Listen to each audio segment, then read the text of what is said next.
New York City was loud even on a normal day. Today, it sounded like the end of the world.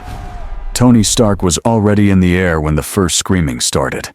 He saw the smoke first. Then he saw the shape that caused it.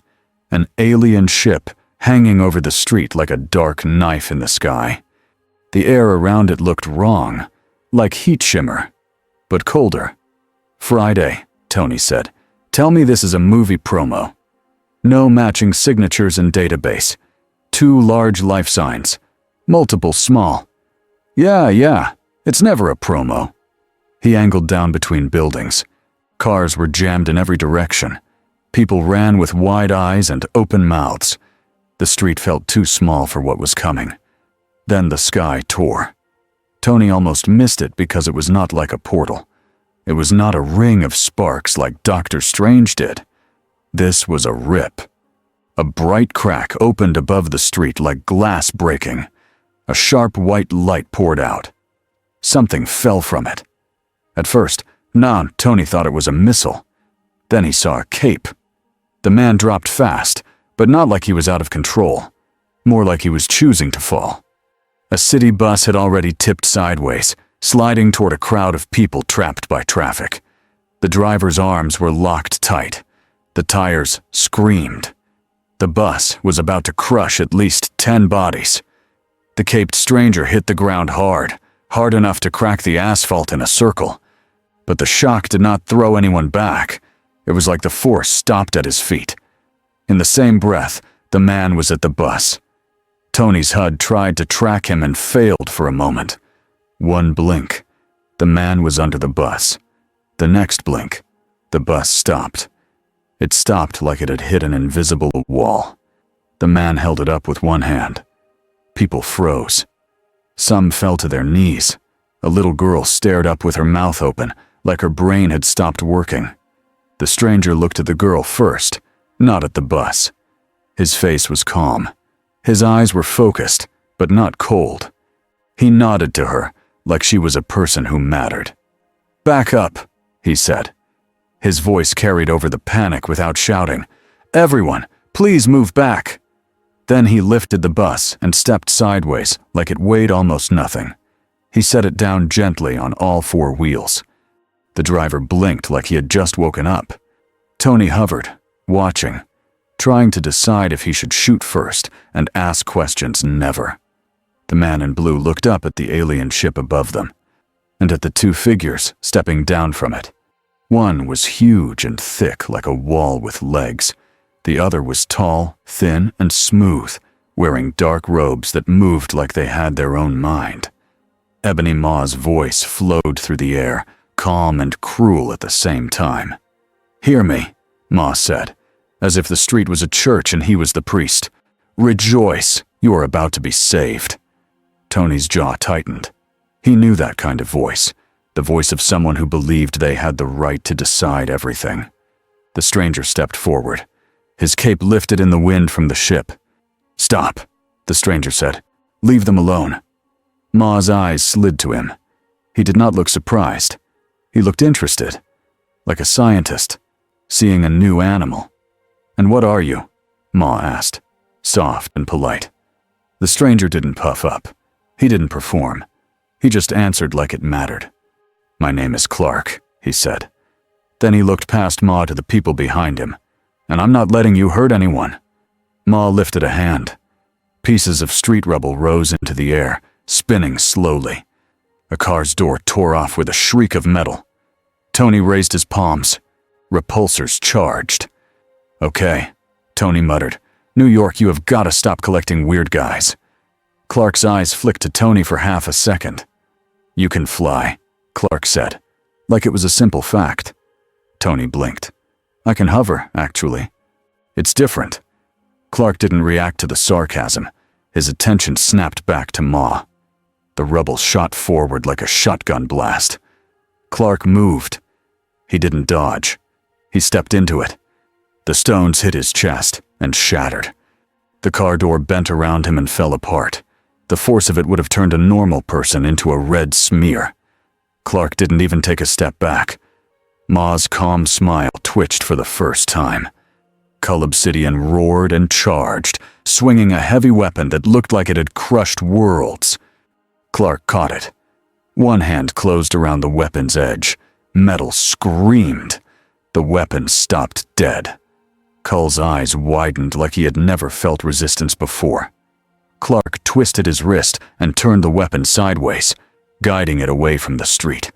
Away from the cars, away from the people, like he was moving furniture. "Don't," Clark warned, still calm. "Not here." Tony's HUD flashed with danger alerts, but Tony couldn't take his eyes off it. The stranger's strength was not like Captain America's. It wasn't even like the Hulk's. It was unfair. A ring of orange sparks opened beside Tony. Dr. Stephen Strange stepped out like he owned the sidewalk. His cloak flared behind him. His eyes went straight to Clark, then to the alien ship, then back to Clark. Fast, measuring. Strange's face didn't change, but Tony saw the slight tension in his jaw. "This," Strange said quietly, "is not on my schedule." Clark glanced at Strange. "You did that?" Clark asked, pointing at the portal. "Yes," Strange said. Dry. "And you did that?" Clark's brow furrowed, like he was trying to solve 10 problems at once. Ma lifted higher, floating without effort. His eyes stayed on Clark, like Clark was the only thing in the world. "A new voice," Ma said. "A new power. Blessed day." Then Ma tilted his head, gentle as a teacher. "Tell me," Ma said, "why does your strength feel like a star?" Clark didn't answer right away. He heard the fear in the street. He heard crying in a building to the left. He heard a heart beating too fast inside a crushed car. He looked down at the people, then back up at Ma. And in his eyes, Tony saw something steady. Hope. And Tony hated how much it hit him. Strange made a choice in the middle of chaos. It was the kind of choice only a man with too much responsibility made. He opened another portal, wider, directly behind Clark. Clark noticed the sparks and turned, alert but not afraid. His stance shifted, protective. "I'm not trying to trap you," Strange said quickly. "I'm trying to stop you from being a distraction while we do the smart thing." Clark looked between Strange and the ship. "Smart thing is saving people," Clark said. "Smart thing is stopping a war," Strange replied. Tony hovered closer. "Okay. Dr. Doom and Captain Cape. Can we do this later? We have an alien sermon happening." Ma raised both hands. The air shook. Pieces of metal and stone rose in a circle around Clark like a storm. Clark's eyes narrowed. Tony fired, trying to hit Ma's focus point. Ma flicked his fingers and the shots curved away like they were thrown by wind. Strange's hands moved in sharp shapes. A glowing shield appeared above the crowd. Clark stepped forward again, placing himself between the storm and the people like that was his natural place. He spoke without looking back. "Get them out," Clark told Tony, meaning the civilians. Tony's mouth opened. He almost snapped. "Who do you think you are?" But then he saw the crushed car, the trapped people, the collapsing building. And he heard Clark say it like it was obvious, like saving people was not an option. It was the job. Tony's jaw tightened. "Friday," he said. "Emergency evac. Clear the street." Clark's hands lifted. His palms opened. The storm of rubble slammed into him and stopped. It pressed against an invisible wall inches from his skin, like Ma had hit something he didn't expect. Clark pushed outward. The rubble blasted away from the crowd and crashed into empty pavement, breaking in harmless pieces. For a moment, even Strange stared. Then Ma smiled again, wider now. Not friendly. Hungry. "Interesting," Ma whispered. And far away, across the stars, something else turned its attention toward Earth. Clark didn't know Thanos yet, but he felt it anyway, like a cold weight at the edge of his senses. Something big had noticed him, and it was coming. Strange's sanctum smelled like old books and clean air. It was also the only place Strange trusted to hold a conversation during an alien attack without the world exploding around them. He had brought Tony inside first, then Clark, through a portal that opened and closed like a blade. Outside, the fight still raged, but Strange had thrown up a barrier and anchored it to the building's bones. The sanctum vibrated with distant impacts like a drumbeat. Clark stood in the middle of the room, looking around. His eyes moved like cameras, scanning everything at once. Strange could feel it. The man was not using magic, but his senses were sharp enough that it almost felt like it. Clark's gaze landed on the cloak. The cloak fluttered like a suspicious bird. "It's alive?" Clark asked. "It's not alive," Strange said, though the cloak seemed offended by that. "It's enchanted." Clark nodded slowly, taking it in without fear. Tony circled him, keeping a careful distance while his outran scans. "Friday," Tony whispered. "No known power source, no tech signatures, biological readings. Inconsistent." Tony swallowed. He hated that word. Inconsistent. Strange stepped forward and raised a hand. A thin ring of glowing symbols turned in the air like a lock. "You came through something," Strange said. "Not my portals. Not anything I've seen. Do you know what happened?" Clark's face tightened. For the first time, the calm cracked just a little. "I was flying," Clark said. "I was trying to stop something back home. There was a rupture, a tear in reality. I pushed through it because there were people on the other side." Tony scoffed. "That's your solution? Reality is breaking? Let's headbutt it?" Clark looked at him, not offended, just serious. "If people were in danger, yes," Clark said. "I don't stand and watch." Strange kept his eyes on Clark's face. He had learned to read lies for a living. Clark didn't have the pattern of a liar. He had the pattern of a man who believed what he was saying so fully he didn't understand why someone wouldn't. "And now you're here," Strange said. Clark nodded. "I don't recognize your world. I don't recognize your sky. But people are still people." Tony's helmet opened. His face was tense, but his eyes were sharp. "Okay, Clark," Tony said.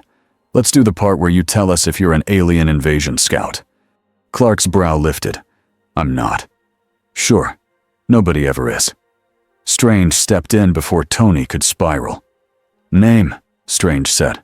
"Full." Clark hesitated, like he was weighing something. Then he decided. "Clark Kent," he said. "People call me Superman." Tony's mouth opened. Then he laughed once, short and sharp. "Of course they do," Tony said, "because subtlety is dead." Clark's face didn't change. He didn't look proud. If anything, he looked like the name was a burden he carried because the others needed it. Strange's eyes narrowed at the word Superman, not because of the ego, because of the weight behind it. "What are you?" Strange asked again, but softer now, more real. Clark took a slow breath. "I'm from a planet called Krypton," he said. "It's gone now." He spoke it plainly, simple, like he had said it 1,000 times, and it still hurt every time. "I was raised here, on a world like this, by good people. I chose to use what I can do to protect others. That's it." Tony leaned closer. "And what exactly can you do?" Clark looked at Tony, then at Strange, then at the room. He chose his words carefully, like he was trying to be honest without scaring them. "I'm strong," he said. "Fast. I can fly. I can see and hear things from far away. I can survive things that would kill most people." Tony's eyebrows rose. "That is the worst possible answer. That's like saying, I'm a little bit dangerous." Clark's mouth twitched. It wasn't a smile, not yet, but it was something close. "You asked," Clark said. The sanctum's barrier shook again. Strange felt it like a tug on his bones. He raised his hand, and the air in front of Clark shimmered. Strange made a simple spell, more like a test than an attack. A line of glowing symbols swept across Clark's chest like a scanner. Clark watched it without moving. The symbols didn't bite. They didn't cling. They just passed, and Strange learned what he needed to learn. There was no rot in this man's spirit. No dark hook. No hidden hunger. That didn't mean he was safe. It meant he was dangerous in a different way. Because if Clark was truly good, then everyone would want to use him. Strange looked at Tony. Tony was already thinking the same thing. "Okay," Tony said, voice low. "Let's say you're telling the truth. Then why do aliens show up the moment you do?" Clark's eyes hardened. "I didn't bring them," Clark said. "They were already here." Strange stepped closer. "They're here for an infinity stone," Strange said. Clark blinked. "A what?" Strange didn't have time for long explanations, so he kept it clean. "There are 6 stones," Strange said. "They are pieces of power. Each one controls something basic. Space, time, reality, mind, power, soul." He held up the eye of Agamotto. "This holds the time stone." Clark looked at the eye, and something in his face shifted. Not fear. Respect. "That's the kind of power that breaks worlds," Clark said. "Yes," Strange said, "and someone is collecting them." Tony crossed his arms. "Big purple guy. Likes chairs. Thinks he's doing charity." Clark frowned. "He wants them to help people?" Tony's laugh came out bitter. "Oh, buddy, you're new here." Strange's voice turned hard. "His name is Thanos," Strange said, "and he wants to wipe out half of all life, everywhere." Clark's face went still. The room felt colder for a second, like the air itself had paused. "Half," Clark said quietly. Strange nodded. Clark looked down at his own hands like he could see blood already. "No," Clark said. The word was small, but it carried weight. "That doesn't happen. Not if I can stop it." Tony's eyes narrowed at the certainty. "That's cute," Tony said. "But you need to understand something. He beat the Hulk. Like it was nothing." Clark looked up. "Then we don't fight him like it's nothing," Clark said. "We fight him like it's everything." Strange watched him. That answer was pure. That answer was also how heroes died in this universe. Tony opened his mouth to argue. A vibration ran through the sanctum. A deeper one. Strange felt a pull, like a hook catching the edge of his barrier. Ma was trying to find him. Strange snapped his fingers. The room darkened as protective symbols spread across walls, ceiling, floor. "We don't have time for a debate," Strange said. "We have to move." Tony's suit sealed again. "Move where?" Tony asked. Strange glanced at Clark. He did it fast, but it was a real look. Not just measuring. Asking. Clark held it. "I go back out there," Clark said. "People are still in danger." Tony jabbed a finger at him. "No, you stay right here while we figure out what you are."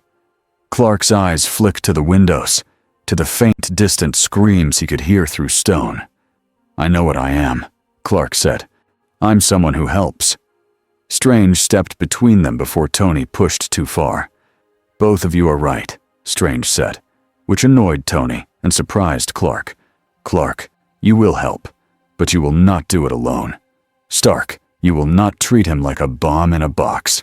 Not today." Tony's helmet angled toward Strange. "You trust him?" Tony asked. Strange hesitated. That pause was honest.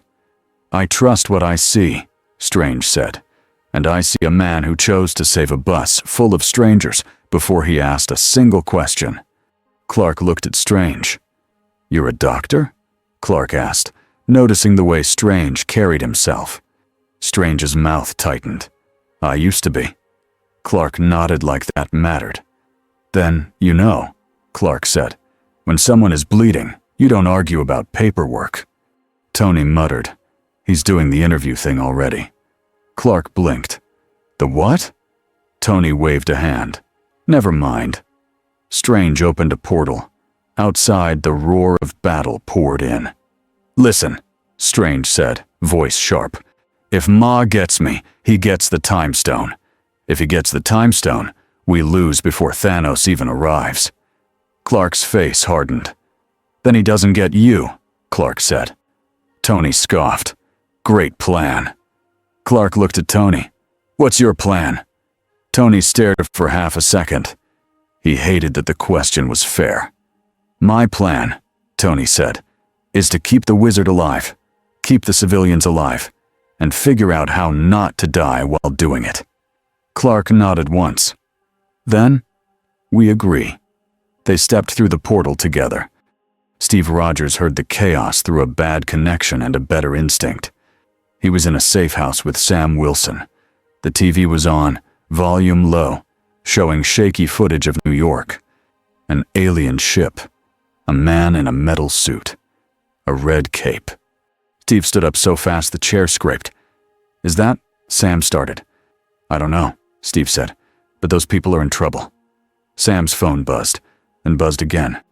A number Steve didn't recognize. He answered. Rogers, Steve said.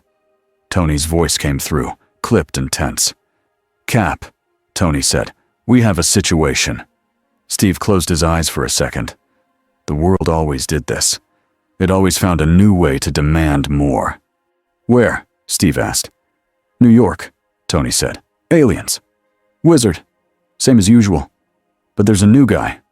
Steve heard something else in Tony's voice. Not just anger. Uncertainty. New guy? Steve asked.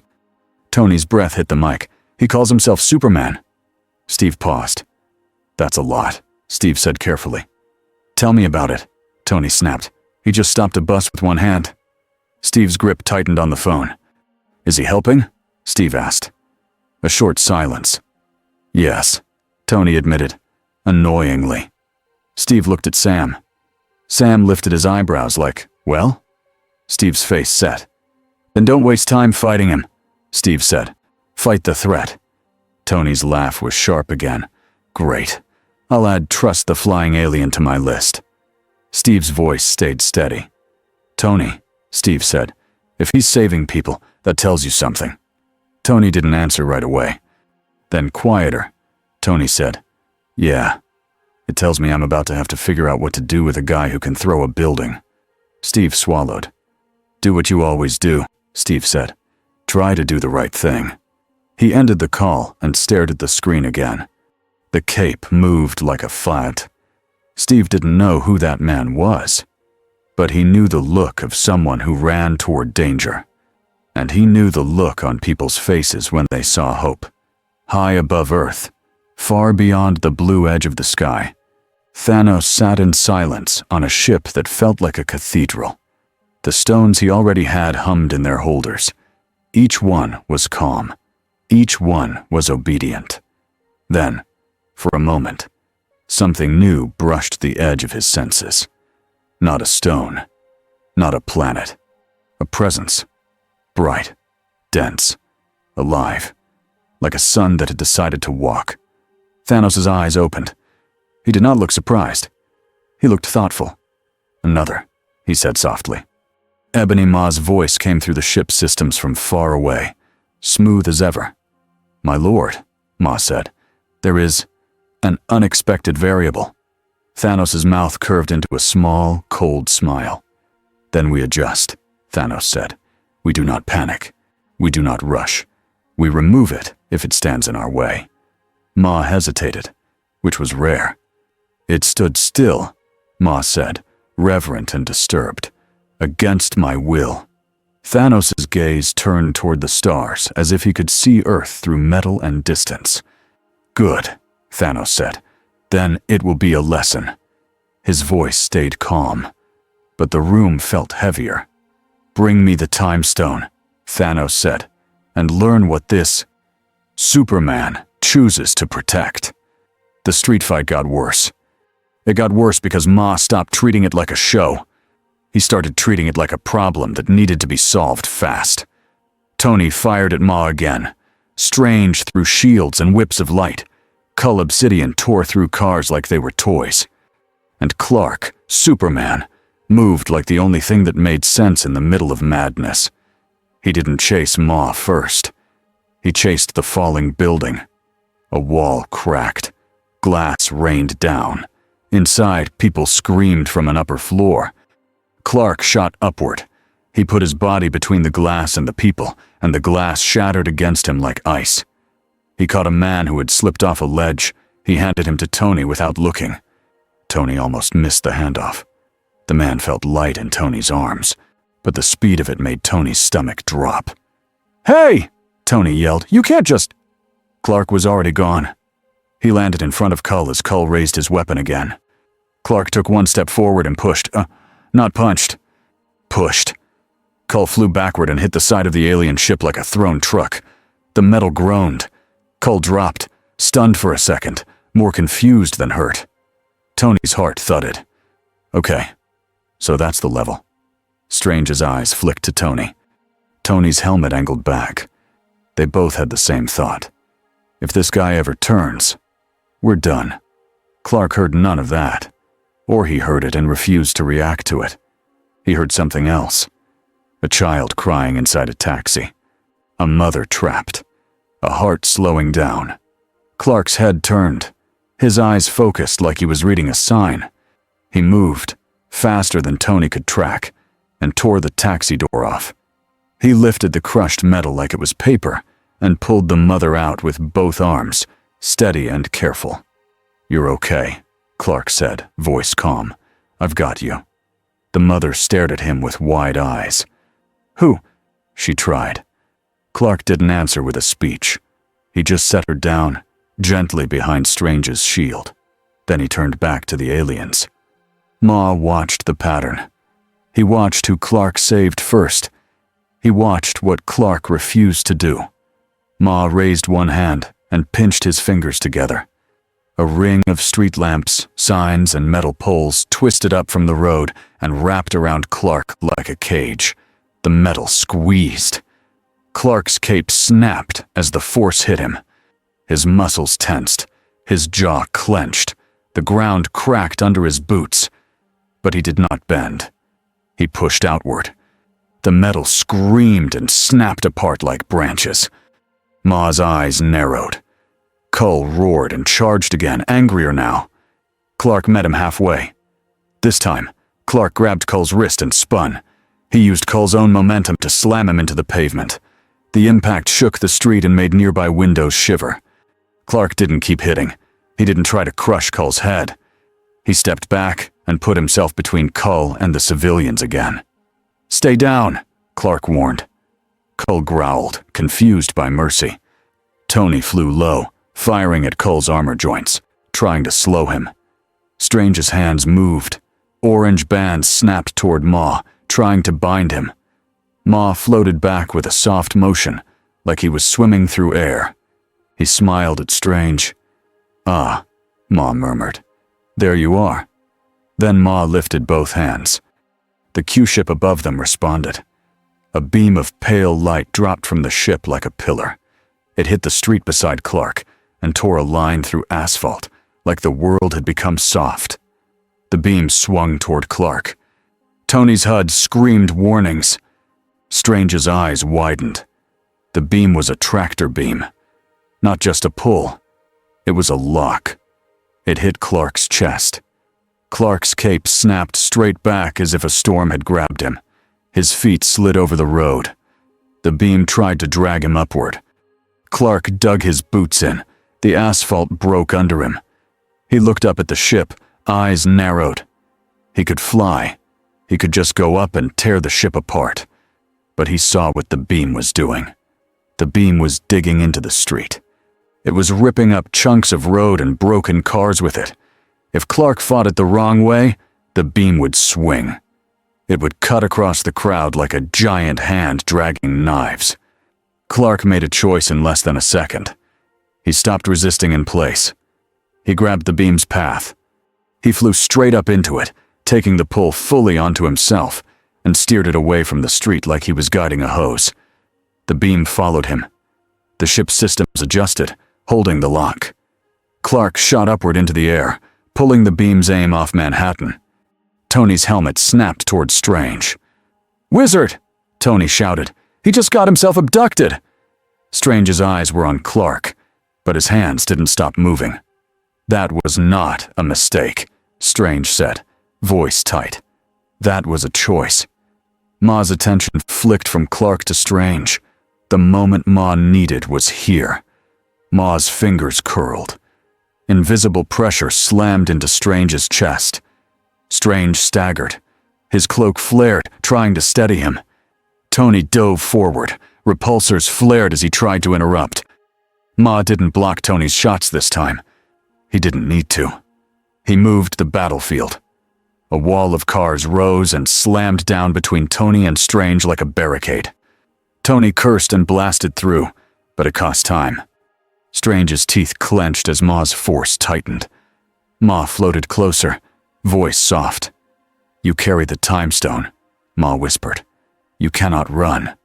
Strange tried to open a portal under Ma. Ma's will squeezed Strange's hands just enough to break their shape. Strange's face twisted with effort. He was strong. He was skilled. But Ma was surgical. Ma didn't need to beat Strange in a fair fight. He just needed to stop him from acting. Clark was a bright streak in the sky now, dragging the beam away like a comet pulling a chain. He angled even higher, trying to break the lock. He could feel the ship's pull fighting him. The beam wasn't magic.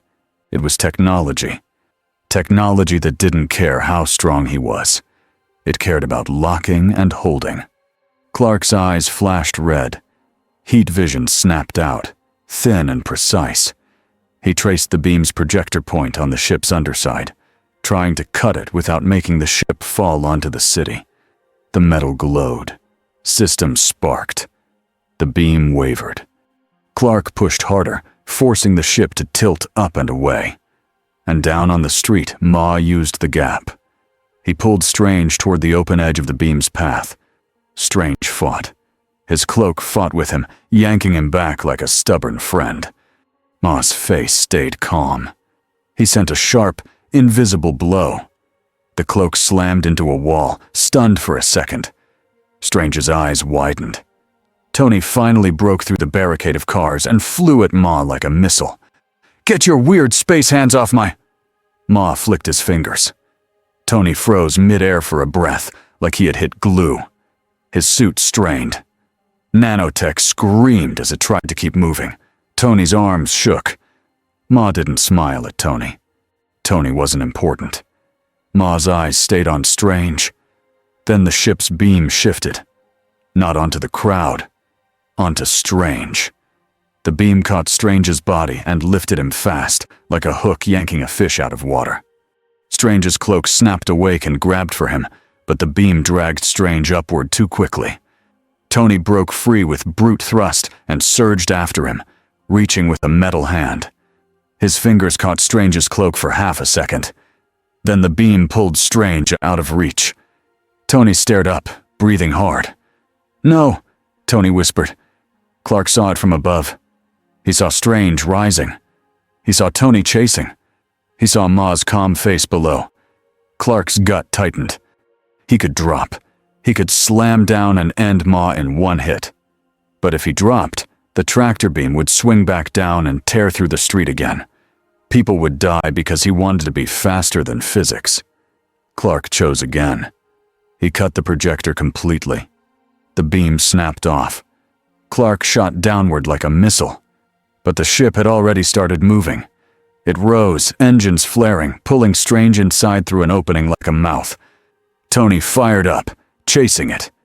Clark flew after them, faster than sound, faster than Tony's suit could safely track. He closed the gap in seconds.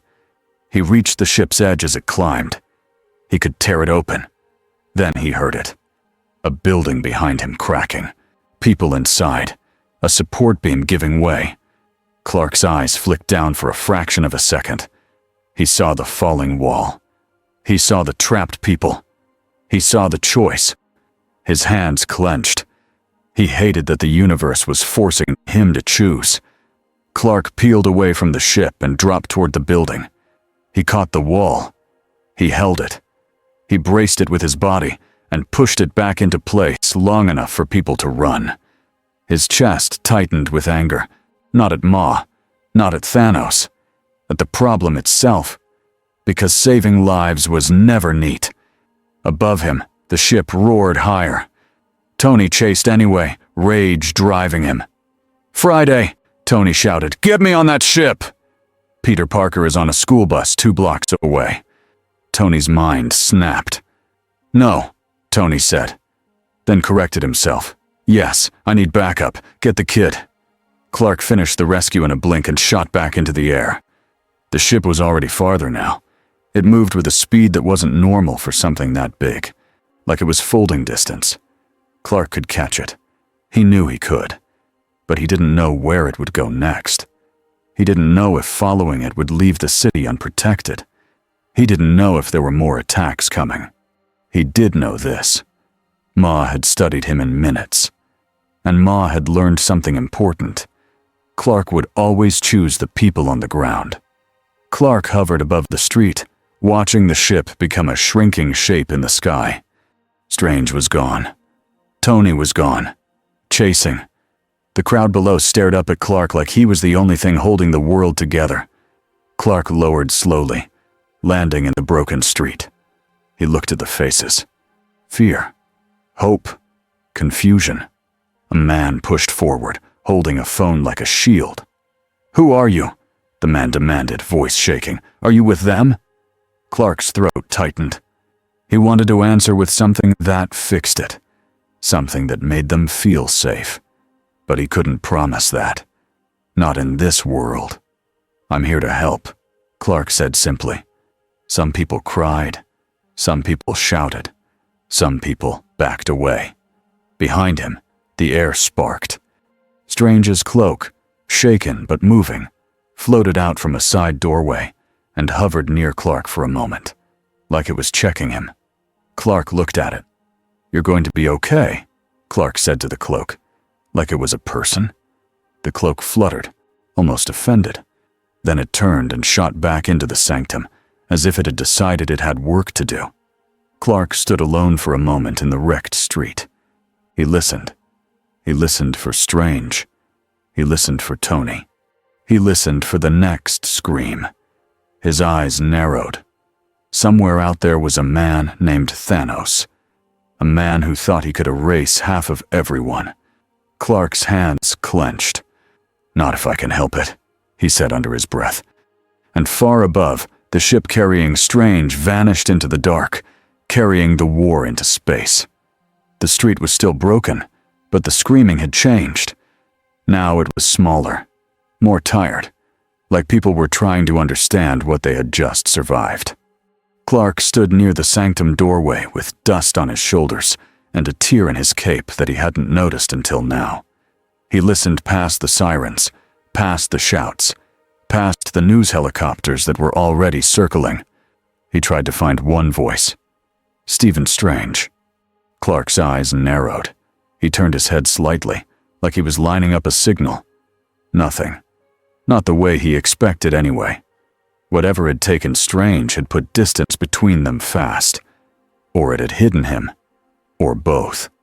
The cloak returned first, whipping through the doorway like a living thing that had run a marathon. It hovered in front of Clark and flicked the end of itself at him, sharp and angry, as if blaming him. "I tried," Clark said quietly, like he was speaking to a person.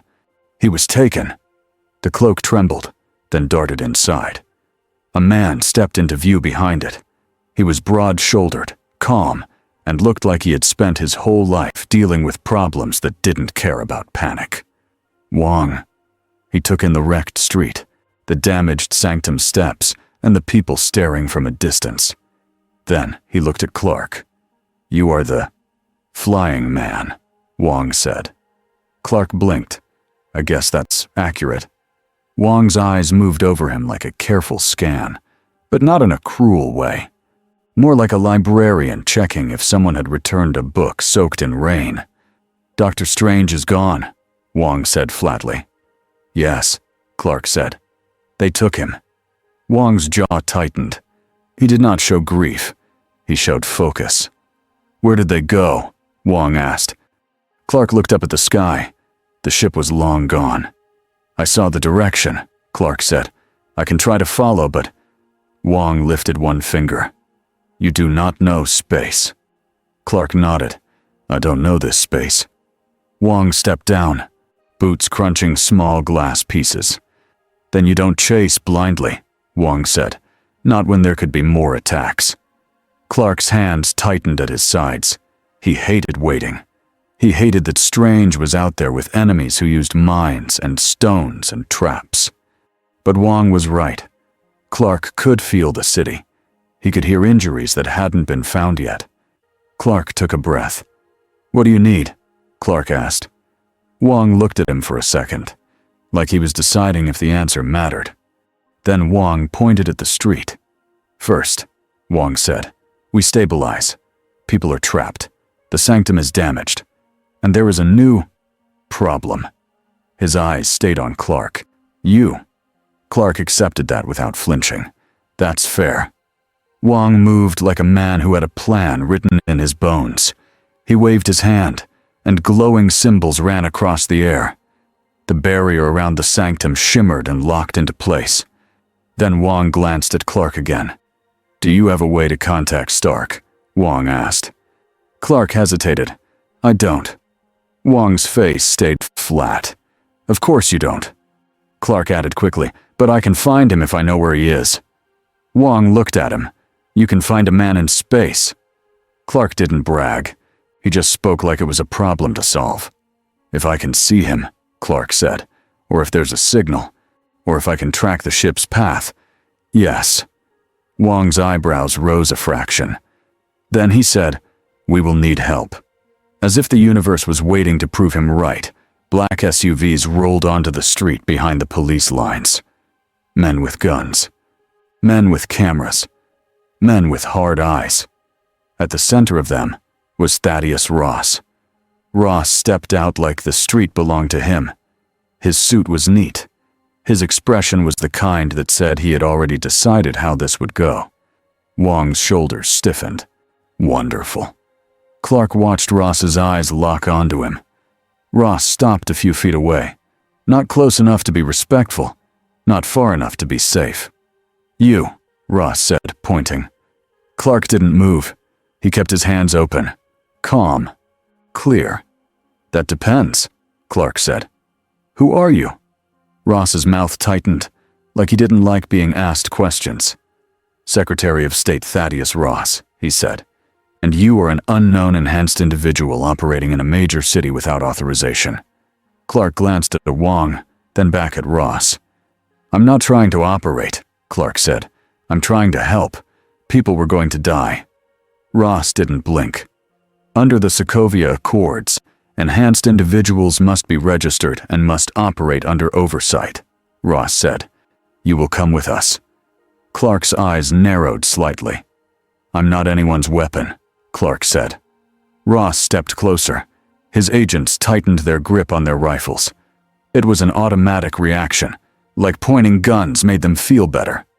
Then prove it, Ross said. Come peacefully. Wong let out a slow breath, like he was trying not to start a second fight on the same day. Clark kept his voice even. Secretary Ross, Clark said, and he said the name like he was filing it away in his mind. Can I ask you a question? Ross looked annoyed. No. Clark nodded once. I'm going to ask anyway. Ross's eyes sharpened. Clark didn't raise his voice. He didn't threaten. What are your priorities right now? Clark asked. Because aliens attacked your city. A man was taken. People are injured. If your priority is putting handcuffs on the guy who saved a bus, then we have a problem. Ross's jaw clenched. You don't get to lecture me, Ross said. Clark's gaze stayed steady. I'm not lecturing, Clark said. I'm trying to understand. That's what I do. Wong muttered under his breath. He's doing it again. Clark flicked his eyes to Wong. Doing what? Wong didn't answer. He just looked tired. Ross raised a hand. Enough. You're coming with us. Clark didn't move. I'm not, Clark said. Ross's agents shifted. A few weapons rose. Clark's voice stayed calm, but it carried weight now. Don't, Clark said. Please. Ross scoffed. Are you threatening government officials? Clark shook his head. I'm warning you that this doesn't end the way you think it does. I don't want anyone hurt. Ross's eyes were cold. Then comply. Clark's face hardened, not with anger, but with something like disappointment. No, Clark said simply, not today. He turned his head slightly, listening again. Then his expression changed. Wong saw it and frowned. What? Clark looked at Wong. Another attack, Clark said. Far away. 2 aliens. One of them has a spear. There's a vibration in the air like something sharp. Wong's eyes widened. Where? Clark's gaze lifted as if he could see through oceans. Scotland, Clark said. Ross laughed once, sharp. This is ridiculous. Clark took a breath. I'm leaving, Clark said. Ross snapped. You take 1 step. Clark did take a step, but it wasn't toward Ross. It was upward. The air boomed as Clark launched into the sky, not as a show, as a choice. Ross's agents shouted. Guns fired. The bullets didn't hit anything. Clark was already a fading streak against the clouds. Ross stared up, face tight with rage and something else underneath it. Fear. Wong watched Clark vanish. Then Wong looked at Ross with a calm that felt like a door closing. You should focus on your world ending, Wong said. Ross glared. And you should focus on obeying the law. Wong's eyes didn't change. I am, Wong said. A higher one. Then Wong turned and stepped back into the sanctum, letting the doorway close like a quiet slap. Steve Rogers hit the ground hard and rolled. The street in Edinburgh was narrow and wet. Old buildings, tight corners, too many places for enemies to hide. He came up with his shield in front of him. Across the street, Wanda was backing away, face pale with pain. Vision was on his knees, one hand pressed to his side. There was blood on his shirt, dark and too much. 2 figures closed in. One was Corvus Glaive, thin and sharp, moving like a blade that could think. The other was Proxima Midnight, holding a spear that crackled with energy. They weren't here to fight fair. They were here for the stone in Vision's head. Steve had seen aliens before. He had fought gods. But there was something about these 2 that made his skin crawl. They moved like they had rehearsed killing heroes. Natasha and Sam were already in motion. Natasha threw batons. Sam flew low, trying to pull Wanda back. Corvus stepped forward, smile thin. It's going to be quick, Corvus said. Proxima lifted her spear. Vision tried to stand. His legs shook. Steve, Vision said, voice tight. They already... He winced. They did something. Steve's throat tightened. We'll get you out, Steve said. Corvus lunged. Steve raised his shield. The impact rang like a bell. Steve's arms jolted. Corvus's weapon wasn't just sharp. It was wrong. It felt like it wanted to go through anything. Steve pushed back, gritting his teeth. Natasha moved in from the side. She struck Proxima's wrist. Proxima barely reacted. She turned and swung. Natasha ducked. The spear tip burned the air above her head. Sam fired a burst at Corvus. Corvus twisted and avoided it like he had eyes in the back of his skull. Wanda's hands lifted, trembling. Red energy flickered. Then Proxima's spear shot forward and slammed into Wanda's side like a punch. Wanda gasped and fell back, hitting a wall. Steve's heart stuttered. "Wanda!" Steve shouted. Corvus smiled. He pushed hard. His weapon pressed against Steve's shield. Steve's boots slid on wet stone. This was going bad fast. Then the air changed. A wind hit the street like a sudden storm. Steve didn't hear footsteps. He heard a boom. A blur dropped from the clouds and landed between Vision and Corvus. The ground cracked under the impact. Corvus stopped mid-lunge, eyes widening. The man stood up. Blue suit. Red cape. Calm face. His eyes swept across the scene in 1 second. Wanda hurt. Vision bleeding. Steve and Natasha ready to die if they had to. 2 aliens closing in. The man's voice was steady. "Back away," he said. Corvus's lips curled. "And you are—" The man didn't answer with a name yet. He didn't have time. Corvus struck. The blade shot toward the man's chest. The man caught it with his bare hand. Corvus's eyes went wide. He pulled. The blade didn't move. The man twisted his wrist slightly and forced Corvus's weapon down toward the street, not snapping it, not crushing it, just controlling it, like a parent taking scissors away from a child. Proxima reacted instantly. Her spear whipped toward the man's head. The man moved. Steve saw it clearly because Steve had fought fast people before. But this wasn't just fast. This was like a cut in time. 1 second, the man was in front of Corvus. The next second, he was beside Proxima, gripping the spear shaft. His cape snapped behind him. Proxima tried to yank it free. The spear didn't budge. The man leaned in close, eyes firm. "No," he said. Proxima hissed and released the spear, flipping backward. Corvus tried to stab again.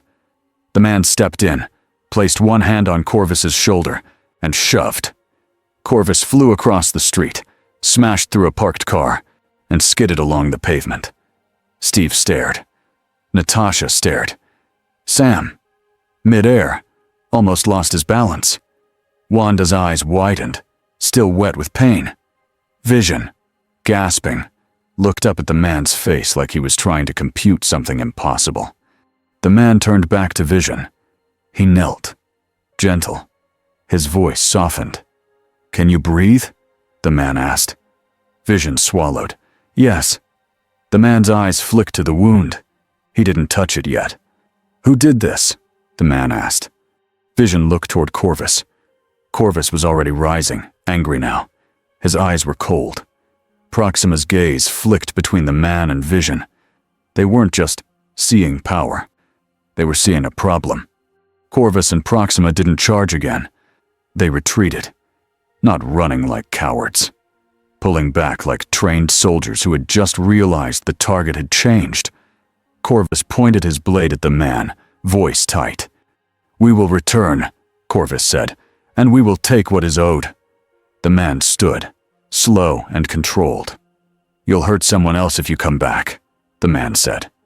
Proxima's eyes narrowed. "Then you'll die trying to stop us." The man's expression didn't change. "Maybe," he said, "but you won't win." Corvus's jaw tightened. Then, without warning, both aliens sprang back and vanished into the night, moving into the shadows like they belonged there. The street went quiet except for distant sirens. Steve stared at the man in blue. The man turned to Steve. His face was calm, but his eyes were sharp now, like he was holding in a storm. "Your friend," the man said, nodding at Vision, "is bleeding because of something bigger than this street." Steve swallowed. "Yeah." The man's gaze moved over them again, like he was counting who was still alive. Then he said, "My name is Clark." Steve held his shield lower, not because he felt safe, but because Clark's tone was not a threat. "Steve," Steve said. "Steve Rogers." Clark's eyes flicked. "Captain," Clark said, like he understood the title without needing it explained. Natasha stepped closer. Her voice was careful. "How did you find us?" she asked. Clark didn't pretend. "I heard it," Clark said. "I heard people screaming. I followed." Sam landed, eyes still wide. "You heard Scotland from New York?" Sam asked. Clark blinked. "From the sanctum?" "Yes." Sam's mouth opened, then closed. Natasha's eyes stayed on Clark. She didn't smile, but her shoulders loosened a fraction. "You're not from around here," Natasha said. Clark nodded. "No." Steve stepped closer, watching Clark's face. "In New York," Steve said, "aliens attacked. They took Dr. Strange." Clark's jaw tightened. "Yes," Clark said, "and Tony Stark chased them." Steve's stomach sank. "Tony's with them?" Clark nodded once. "He tried," Clark said. "Strange was taken. I stayed because people were trapped." Steve didn't judge that. Steve understood it too well. Vision groaned softly. Wanda pressed a hand to his shoulder. Clark looked back at Vision, then at Wanda. "We need to get him somewhere safe," Clark said. "And we need to understand what they want." Wanda's voice was small and furious. "They want him." Clark's eyes softened for a second. "And why him?" Clark asked. "What is so important that two killers came to a city for it?" Steve watched him. The questions weren't curiosity. They were a tool. Clark was trying to build a picture fast, like a man who had learned that details saved lives. Natasha's mouth twitched, almost amused. "He's doing the interview thing," she murmured to Steve. Steve didn't answer. He just kept his eyes on Clark. Vision swallowed and forced words out. "The stone," Vision said, "in my head." Clark's gaze snapped to Vision's forehead. Not with fear, with understanding. "Like strangers," Clark said quietly. Natasha looked at him. "You know about the stones." Clark nodded. Strange explained. 6 stones. A man named Thanos. At the name, Wanda's eyes hardened. Steve's voice stayed steady. "We've heard it too." Clark's hands clenched at his sides. "He plans to kill half of everyone," Clark said. "He already has at least 1 stone. Maybe more." Vision's voice was strained. "Then he will come." Clark looked at Steve. "You're not with Stark," Clark said. It wasn't a question. Steve's jaw tightened. "No." Clark's eyes held Steve's. "Then your team is already broken," Clark said softly, like he hated the fact. "And Thanos is taking advantage of it." Steve didn't deny it. Natasha's voice turned sharp. "We can fix the team later. Vision is hurt now." Clark nodded. He stepped closer to Vision. "I can carry him," Clark said. Wanda flinched slightly, protective. Clark raised a hand, palm open. "I won't drop him," Clark said. "I promise." Vision looked at Wanda. Wanda nodded, eyes wet. Clark carefully lifted Vision like Vision weighed nothing. He held him like a person, not like cargo. Steve watched that. It told him more than any speech could. They moved fast. Clark carried Vision through the air, low enough that Wanda could stay close, fast enough that the city lights blurred. Steve, Natasha, and Sam ran and rode and followed in every way they could. It was not clean or perfect, but it worked. When they reached a temporary safe place, Steve finally had a minute to breathe. Clark stood near a window, looking out at the night like he expected it to attack again. Steve stepped beside him. "You saved us," Steve said. Clark shook his head. "I saved time," Clark said. "They'll come back." Steve studied him. "You said your name is Clark." Clark nodded. Steve waited. Clark understood the silent question. "Clark Kent," Clark said. "Some people call me Superman." Sam made a choking sound from across the room. "Of course they do." Natasha's eyes narrowed. "That's a confident name." Clark didn't react like a man showing off. "I didn't pick it," Clark said. "I just live with it." Steve's voice was calm. "Where are you from?" "Krypton," Clark said. Wanda looked up sharply. "Another planet." Clark nodded. "Mine is gone." Wanda's face softened for half a second. She knew what gone meant. Natasha watched Clark like she was building a file in her head. "And you just showed up today," Natasha said. Clark nodded. Steve leaned against the wall, thinking. "Ross is going to have a heart attack," Sam said, trying to lighten the air. Clark turned. "Ross?" Steve's mouth tightened. "Secretary Ross." Clark nodded slowly. "He tried to take me in." Natasha's eyebrows rose. "How did that go?" Clark's tone stayed polite. "I left." Sam snorted. "Yeah, that tracks."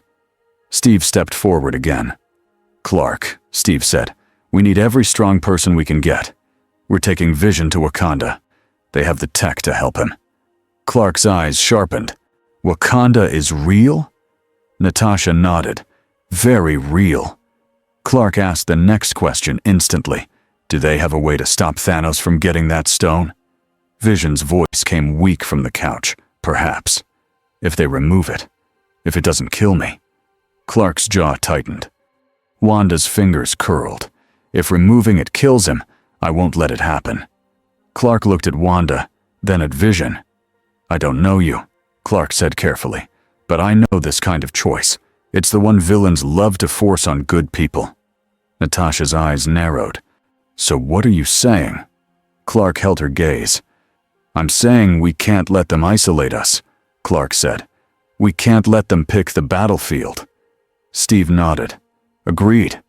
Clark's eyes shifted away, like he was listening to something no one else could hear. Then he spoke again, voice heavier. I also have to find Tony and Strange, Clark said. They're in space right now with the people who took them. Steve's stomach tightened. We can't go to space, Sam said. We don't have. We do, Natasha said slowly. Her eyes moved to Vision. Maybe. Vision's voice was faint. There was a signal. The ship that took Strange. It left a trail. Stark will be trying to track it too. Clark looked at Vision. Can you show me? Vision's eyes closed for a second, like it hurt to think. I can, Vision said, but it will take time. Clark glanced at Steve.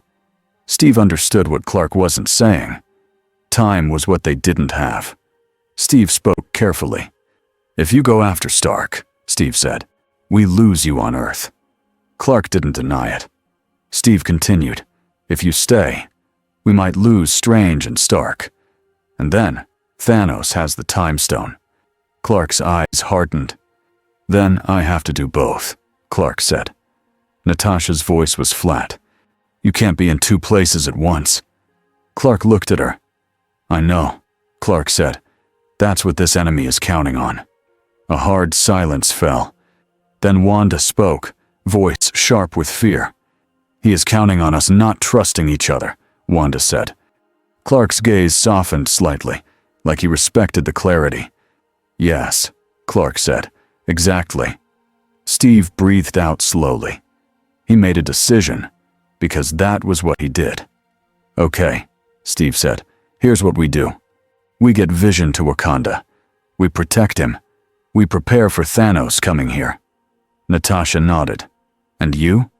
Steve looked at Clark. You go after Stark and Strange, Steve said. You bring them back if you can. Sam's eyes widened. We're really saying that like it's normal. Natasha shot Sam a look. Nothing about today is normal. Clark's jaw tightened. I'll come back, Clark said. Steve's voice was steady. I believe you. Clark glanced at Steve, surprised. Steve shrugged slightly. You saved people first, Steve said. That tells me enough. Clark nodded. His face didn't relax, but something inside him eased. Then Clark did what he always did. He asked one more question. Wakanda, Clark said. Who do I talk to? Who is in charge of the medical tech? I need names. I need the truth, not rumors. Natasha's lips twitched. There it was again. The truth audit. Shuri, Natasha said. And T'Challa. Clark repeated the names softly, locking them in his mind like coordinates. Okay, Clark said. Tell them I'm going to bring trouble. Sam muttered, like they don't already know. While Steve's team moved toward Wakanda, Ross sat in a clean room in Washington and watched shaky phone footage on repeat. A man in blue flying out of New York. A blur in Scotland. Two alien attackers retreating like they had met a wall. Ross's knuckles whitened around a pen. A staffer spoke carefully. Sir, the reports say he saved civilians. He didn't attack. Ross slammed the pen down. Saved civilians, Ross snapped, and ignored lawful orders. The staffer swallowed. Sir, do we know who he is? Ross leaned back, eyes hard.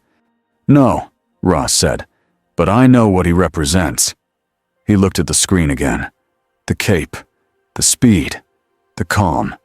Ross's voice went lower. He represents a world where rules don't matter, Ross said, where the strongest man decides what is right. The staffer hesitated.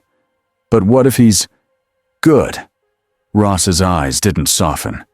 That's the problem, Ross said. Good men don't always agree, and when a good man can throw a tank, disagreement becomes disaster. Ross leaned forward. Find out what he's vulnerable to, Ross said. Find out what stops him. The staffer's face paled. Sir, are you saying we should plan to… Ross didn't blink. I'm saying we will not be surprised, Ross said. Not again. In deep space, Tony Stark was having the worst kind of day. He clung to the hull of the alien ship, suit magnets screaming, while New York shrank behind him like a bad memory. Peter Parker's voice crackled in his ear, thin with panic. Mr. Stark, I'm on the ship, Peter said. I'm really on the ship. Tony gritted his teeth. Kid, I can see that. That's the problem. Inside the ship, Strange was trapped in a floating, twisting cage of metal and force. Ebony Maw glided near him like a proud artist. Tony watched through a small breach he had cut. Strange's face was tense, but his eyes were sharp. He was thinking. Maw leaned close to Strange, voice smooth. You were about to lose, Maw said softly. Strange didn't spit back a threat. He spoke like a doctor diagnosing a problem. You're too confident, Strange said. That's how people get hurt. Ma smiled. People are always hurt. Tony swallowed his anger and moved. He didn't have the luxury of feeling insulted. He had to win with tools, not strength. He whispered into the suit. Friday, Tony said. Plot away inside without waking the whole ship. Multiple bio signs. Ship defenses active. Recommend stealth. Tony muttered. I'm always stealthy. I just do it loudly. Peter's voice again. Mr. Stark, there was another guy. In New York. The Cape guy. Tony's jaw tightened. Yeah, Tony said. I noticed. What happened to him? Peter asked. Tony's eyes flicked back toward Earth. It was too far now. He stayed, Tony said. Peter hesitated. He looked like he could have stopped them. Tony didn't answer right away, because the thought made his stomach twist. He could have. Probably. But Stark had watched him choose a falling building over chasing a ship. Tony's voice came out quieter than he meant. He chose the people, Tony said. Peter was silent for a beat. Then Peter said softly, That's what heroes do. Tony wanted to snap back, to say heroes die doing that. But he didn't, because Peter was right. And that made Tony angry at the universe. Hours later, Clark stood at the edge of a dark ocean, staring up at the sky. He wasn't in New York anymore. He wasn't in Scotland anymore. He had flown to a place where the stars were clear, where there weren't millions of voices in his head at once. It helped him think. He listened. Wakanda was moving. Steve's heart rate, Wanda's fear, Vision's weak pulse. Farther away, in orbit, satellites moved like quiet insects. Clark focused on the trail Vision had described, a faint path of unusual energy where the Q ship had cut through the atmosphere. It was not a sound, not a smell. It was a pattern. Clark narrowed his eyes and followed it with his vision, tracing the line into darkness. His mind ran fast. If he left Earth, Ross would call him a threat. If he stayed, Strange might die, and Thanos might win. Clark exhaled slowly. He spoke into the night, like someone might hear him. Jonathan, he said, meaning the father who had taught him to choose, Martha. No answer came, of course. But the memory did. Do the most good. Don't let fear choose for you. Clark set his jaw. He launched upward. The ocean fell away. Clouds tore past him. In seconds, he was above the atmosphere, and Earth became a glowing curve behind him. Space was silent and huge. Clark kept moving, pushing faster, following the faint trail of the ship like it was a road only he could see. He knew he might be too late. He knew Thanos might already have more stones. But he also knew something else. If the universe was going to put half of all life on a knife's edge, then he had to be there. Not as a weapon, as a shield. The trail didn't lead straight. That was the first sign that something was wrong. Clark followed it for a long time, long enough that Earth was no longer a blue marble behind him, long enough that the stars started to feel like a wall of cold lights. Then the trail bent, not like a ship turning, like space itself had been folded and laid down in a different direction. Clark slowed slightly, eyes narrowing. "Space stone," he said under his breath. Someone with that kind of power could change paths, could hide, could mislead. Clark's chest tightened. This was what Tony had meant. This enemy didn't have to beat you. He just had to move the world under your feet. Clark adjusted, not panicking. He widened his search. He listened for life. There wasn't much out here, but then he felt it. A heartbeat. Faint, slow, strong. It was drifting in the dark like a lost boat. Clark shot toward it. He found a body floating among broken metal and scorched pieces of ship. Long hair, broad shoulders, a red cape burned at the edges, a face bruised and cut, but still stubborn, even in unconsciousness. Thor. Clark grabbed him gently, keeping his body stable in the cold. Thor's eyes fluttered. Then Thor's hand snapped up and grabbed Clark's wrist with surprising strength. Thor's eyes opened, wild. "Thanos!" Thor rasped. Clark held still. "I'm not him," Clark said. Thor's grip tightened anyway. Lightning sparked weakly around his fingers. Clark didn't flinch. He kept his voice calm. "My name is Clark," Clark said. "I'm here to help." Thor's eyes focused, slowly, like his brain was dragging itself back into place. "You're not one of his," Thor said, voice rough. "No," Clark said. Thor's grip loosened a fraction. Then Thor's eyes narrowed again, suspicious in a way that felt familiar. "You're very shiny," Thor said. Clark blinked. "What?" Thor's eyes traced Clark's suit, his cape, his calm face. "You look like a hero," Thor said, as if that was a warning. Clark's mouth twitched. "I try." Thor swallowed. Then his face tightened with pain and anger. "They killed them," Thor said. "My people." Clark's chest tightened. "Who?" Clark asked. Thor's eyes burned. "Thanos." Clark nodded once. "I know his name." Thor stared. "You know his name and you're still breathing?" Clark didn't brag. "I arrived in this universe today," Clark said. "He took Dr. Strange. He's trying to collect 6 stones." Thor's face shifted. Surprise, then fury. "He's close," Thor said. Clark held Thor more firmly, like he was holding a piece of the story he needed. "How many does he have?" Clark asked. Thor's eyes half closed, fighting exhaustion. "At least 2, Thor said. "Power. Space. Maybe more by now." Clark's jaw tightened. Thor's breath hitched. "I couldn't stop him," Thor said, voice breaking for half a second. "I had him. I thought I could..." Clark's voice stayed steady. "You tried." Thor's eyes flicked to him, sharp. Trying is not enough. Clark didn't argue. Instead, he said, "Then we do more than try." Thor let out a rough laugh that sounded like it hurt. "Good," Thor said, "because I am going to kill him." Clark's eyes hardened.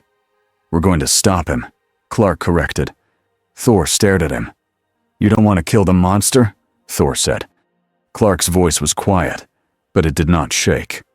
"I want him to never hurt anyone again," Clark said. "There are ways to do that without becoming him." Thor's jaw clenched. "You sound like Rogers." Clark blinked. "I met him. Briefly."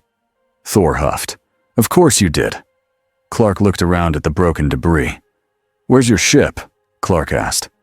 Thor's face darkened. "Gone." Clark nodded. "Then we need one." As if the universe wanted to answer, a small ship swept into view, engines bright against the black. It slowed fast. Careful. 3 figures pressed their faces to the glass like kids staring at a zoo exhibit. One was a raccoon. Clark's eyes narrowed hard. "Is that..." The ship's ramp opened. A tall man stepped out first, wearing a long coat and a look that said he expected applause. Peter Quill. He pointed at Clark immediately. "Okay," Quill said, loud and stunned. "Who invited the caped guy?" "Because we do not have caped guy in the plan." Rocket leaned out beside him, eyes wide. "That's not a guy," Rocket said. "That's a walking problem." A green woman stepped forward, calm but tense. Gamora's gaze locked onto Thor first. "Thor," she said, "you're alive." Thor groaned. "Unfortunately." Quill's eyes kept bouncing between Thor and Clark. "Thor, buddy," Quill said, "you didn't mention you had a friend who looks like he models for Space Hero Monthly." Clark blinked at Quill, then at Rocket, then at Gamora. He adjusted, because this was now his life. "My name is Clark," Clark said, polite. "I'm looking for a ship that took my friends. Also, why is there a raccoon?" Rocket bristled. "I'm not a raccoon." Quill pointed at Clark like he'd caught him in a crime. "See?" Quill said. "This is what I'm talking about. He's judging us." "I'm not judging," Clark said quickly. "I'm trying to understand." Rocket squinted. "He's doing the interrogation thing." Quill nodded hard. "Yes, thank you. It's like a cop thing. I knew it." Thor's head lolled back against Clark's arm. "He's from Earth," Thor said, voice dry. "They make them like that." Clark's eyes flicked to Thor. "I'm not from Earth." Quill froze. "What?" Quill said slowly. "Do you mean you're not from Earth?" Clark took a breath. "Krypton," Clark said. Rocket's ears twitched. "Never heard of it." Gamora's eyes narrowed. "That's because it's not in our charts." Quill leaned closer, whispering loudly like that helped. "Thor," Quill said. "Did we just find a new kind of alien?" Thor muttered. "Yes." Quill's face lit up with weird excitement. "Oh my God," Quill said. "It's happening. I'm the normal one now." Clark looked at Gamora. "You know Thanos," Clark said. Gamora's jaw tightened. "Yes." Clark's eyes hardened. "Then you know how to stop him." Gamora's voice was tight. "Stop him? We barely survive him." Clark held her gaze. "Half of all life," Clark said. "That's what he wants." Gamora's face shifted, pain flashing through her calm mask. "Yes," Gamora said, "that's what he wants." Quill's joking face faded a little. Rocket went quiet. Even Thor's anger cooled for 1 second into something heavier. Clark looked at all of them. "I'm here to stop him," Clark said. "I need to find the ship carrying Doctor Strange and Tony Stark." Quill pointed at himself. "Tony Stark? Like, the metal man? I met him once. He tried to make fun of my music." Clark blinked. "You met him?" Quill shrugged. "Briefly. Long story." Rocket stepped forward, eyes still wary. "Caped guy," Rocket said. "You can fly in space?" Clark nodded. "Yes." Rocket's ears twitched again. "You can survive in vacuum?" Clark nodded again. "Yes." Rocket stared.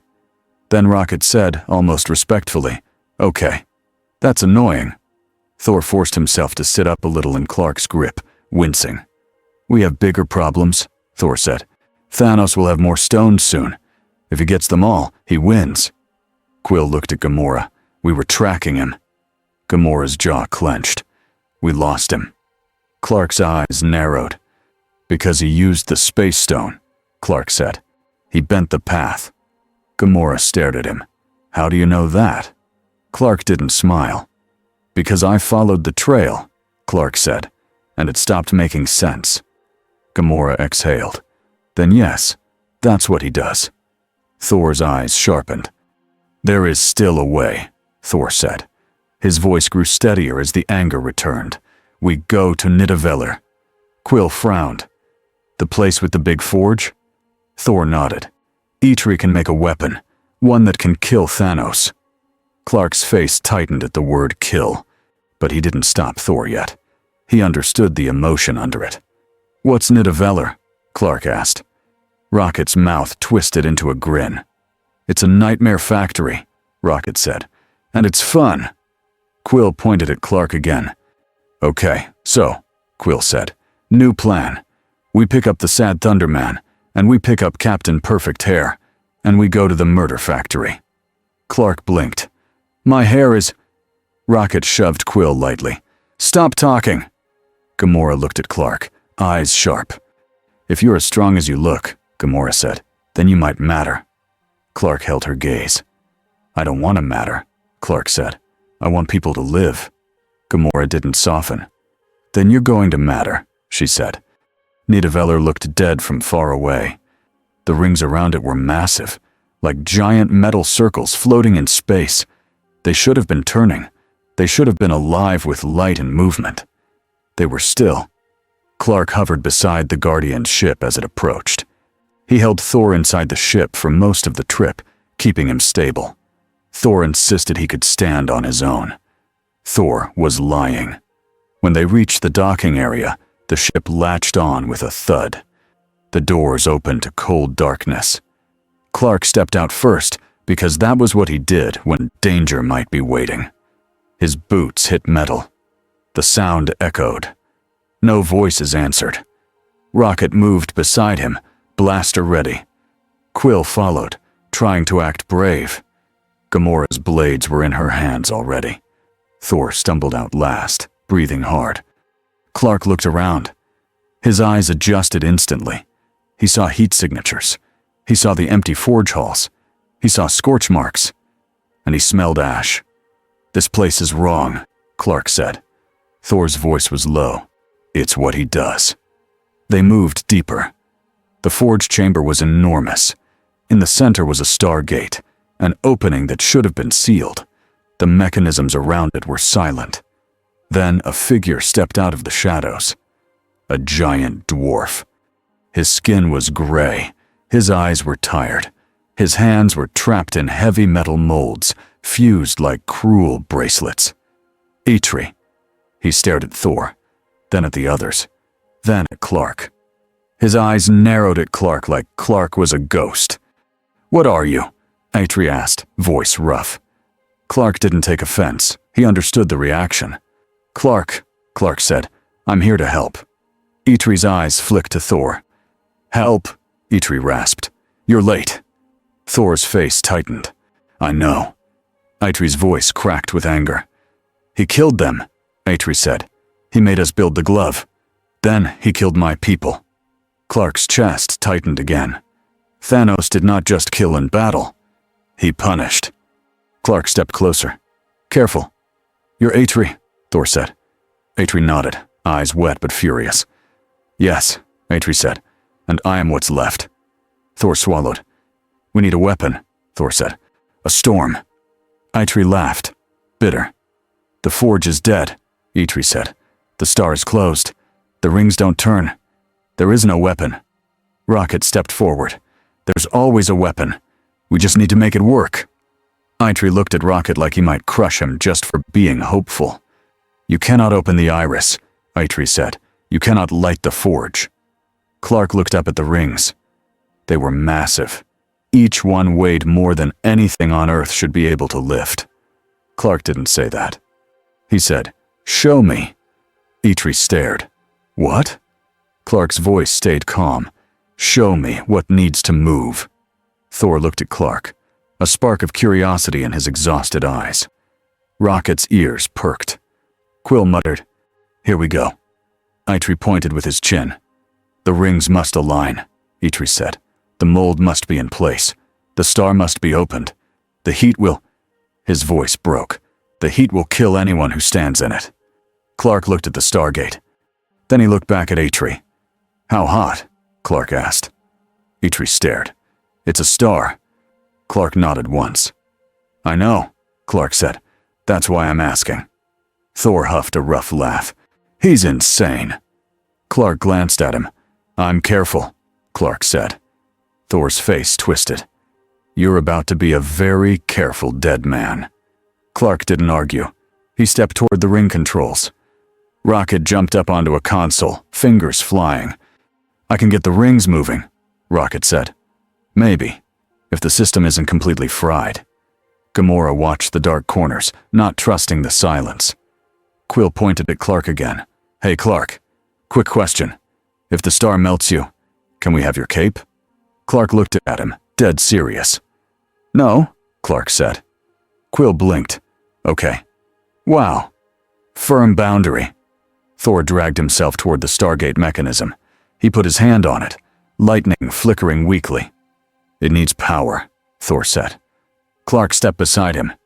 I can give heat, Clark said. Thor looked at him. Heat is not power. Clark's eyes flicked red for half a second. Thor stared. You shoot heat from your eyes. Clark nodded. Yes. Rocket made a delighted noise. That is the coolest sentence anyone has ever said. Eitri watched them with a mixture of disbelief and desperate hope. Clark took a breath. Rocket, Clark said. Tell me when the rings are moving. Rocket's fingers kept working. Give me 10 seconds. Thor stepped back, bracing himself. Clark moved to the ring edge and placed his hands on it. The metal was cold. The ring was larger than buildings. Clark pushed. At first, nothing happened. Then the ring groaned. It shifted. Slowly, the massive circle began to turn.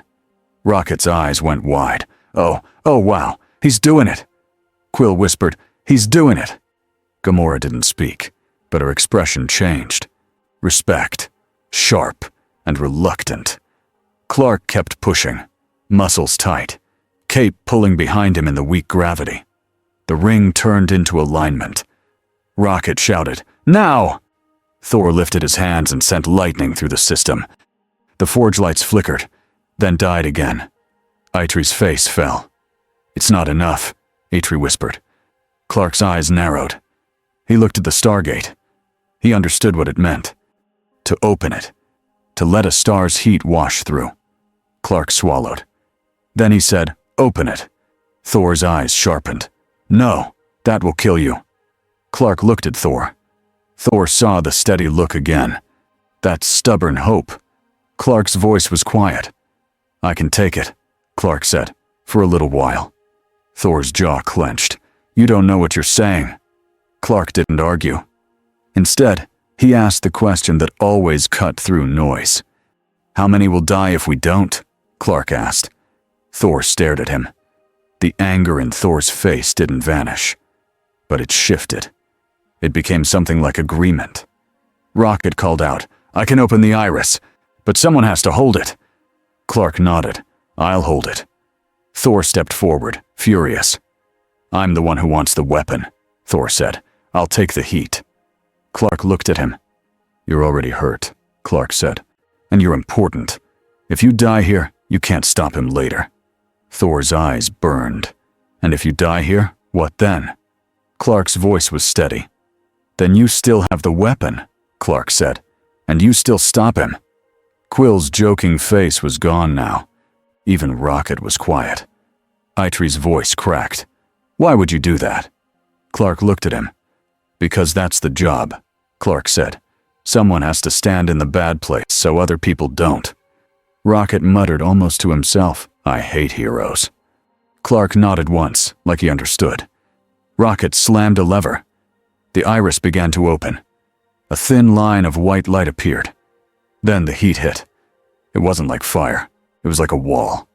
Clark stepped into it. For a second, the world became pure brightness. Clark's skin didn't burn the way normal skin would, but he felt it. He felt his cells drink in the power and also fight the pressure of it. He felt the force pushing against him like a giant hand. His teeth clenched. His cape snapped and smoked at the edges. He raised his arms and grabbed the iris mechanism, forcing it wider. The light poured into the forge chamber. The metal around him glowed. Rocket shouted, He's holding it! He's actually holding it! Thor stared, eyes wide. Clark's mind focused on simple things. Hold. Breathe. Don't slip. He could hear his own heartbeat even in the roar of heat. He could feel the star trying to turn him into a warning. He pushed back. Now! Clark shouted, voice strained. Eitri moved fast, even with his trapped hands, guiding the mold into place with his forearms and shoulders. Rocket ran along the controls, opening channels. Quill and Gamora moved like a practice team, clearing debris and locking clamps. Thor lifted Stormbreaker's mold into position, lightning crawling over his arms. Eitri's eyes were wide with disbelief. "It can be done," Eitri whispered. Clark's voice came out tight, but still clear. "Do it," Clark said. "Before I—" The heat surged. Clark's vision blurred for half a second. He felt pain. Real pain. He didn't scream. He just pushed harder. Thor roared and sent lightning into the forge. The chamber exploded with light. The weapon shape began to form. Metal flowed like liquid, then hardened into something sharp and heavy and alive with power. Clark could feel the forge responding, like the universe itself was forging a decision. Rocket's voice was frantic. "It's working! It's working!" Then alarms blared. Gamora's head snapped up. "We're not alone." Ships. Small, fast, and ugly, cutting into Nidaveller's dead orbit like knives. Thanos' drones, sleek black craft with sharp wings, rushed toward the forge chamber. Clark's eyes narrowed even as the heat burned him. "They found us," Clark said. Thor lifted his chin, rage returning full force. "Good," Thor snarled. "Let them come." Rocket fired up the forge shields, but they were weak. Quill raised his blasters. Gamora's blades flashed. Clark was still holding the iris open. He couldn't leave yet. Not without ending the forge. Not without losing the weapon. Not without wasting the pain. The first drone ship fired. A bolt of energy slammed into the forge wall. Metal exploded inward. Shards flew. Quill dove, dragging Rocket down. Gamora spun, cutting a shard out of the air. Thor threw lightning at the breach, blasting one drone apart. But more came. Clark gritted his teeth. He made another choice. He tightened his grip on the iris and pushed it wider. The forge heat surged. The drones that tried to enter the chamber hit the heat wall and melted. Their metal frames warped and fell back like broken toys. Rocket stared. "He's using the star as a defense system." Quill shouted. "That is the most insane sentence I've heard today." Thor laughed, wild and angry. "Yes," Thor yelled. "Burn!" Clark's voice was strained. "Finish the weapon," Clark said. "Now." Eitri slammed the final mechanism down. The mold released. Stormbreaker dropped into Thor's hands. For a second, the chamber went still. Thor looked at the axe like it was a promise. His eyes lifted to Clark. Clark's face was tight with pain. His suit was scorched. His cape was torn and smoking, but he still held the iris open. Thor stepped forward. "Clark," Thor said, voice low. "Enough." Clark exhaled through clenched teeth. "Close it," Clark said. Rocket slammed the lever. The iris began to shut. The star's heat cut off like a door closing on a storm. Clark stumbled back, chest heaving. He didn't fall, but he came close. Thor caught his shoulder.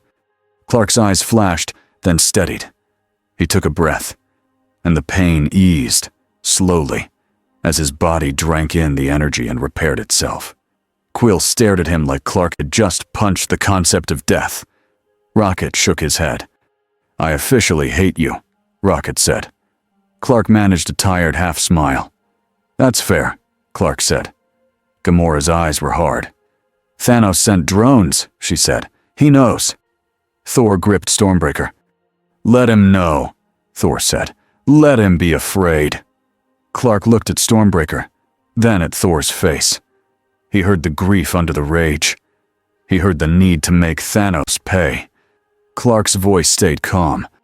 "We don't have time to celebrate," Clark said. "We need to get back. Earth is still in danger. My friends are still missing." Thor lifted Stormbreaker, and electricity snapped around it like it was happy to exist.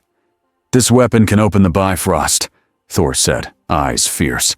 "I can go to Earth. I can go to Thanos." Clark's jaw tightened. "You can go," Clark said, "but we go smart." Thor's eyes narrowed. "Smart?" Clark nodded. "Thanos moves battlefields," Clark said. "He separates people. He forces choices. If you jump in alone, he will use the stones to throw you away. Thor's face tightened. Then, what do you suggest? Clark looked at the stars. He could feel Earth like a distant heartbeat. He could feel the weight of time. We regroup, Clark said. We find Tony and Strange if they're alive. We protect the stones we still have. And we don't let Thanos pick who stands alone. Rocket snorted. Good luck with that. Everyone stands alone in space. Clark looked at Rocket. Not if we choose otherwise, Clark said. Quill swallowed. Quieter now. Okay. Caped guy. You're annoying, but you're not wrong. Gamora's eyes flicked away, like she didn't want to admit anything. Thor lifted Stormbreaker. Then we go, Thor said. Clark nodded. He looked once at Eitri. Eitri's eyes were wet. His voice was rough. You made a weapon, Eitri said. You gave him a chance. Clark shook his head. We gave each other a chance, Clark said. Eitri stared at him, and for the first time since they arrived, the dwarf's face showed something other than grief. It showed hope. Clark didn't let himself hold on to that too long. Hope was not the end. It was the start.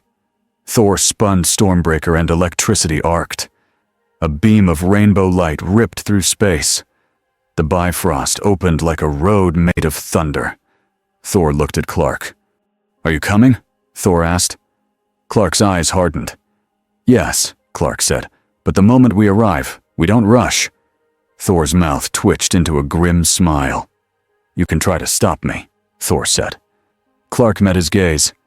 I will, Clark said simply. Quill muttered, oh wow. 2 moral dads. Great. Rocket slapped Quill's arm. Shut up and get in the light. They stepped into the Bifrost together. And far away, in the dark between worlds, Thanos sat with his stones and felt the shift.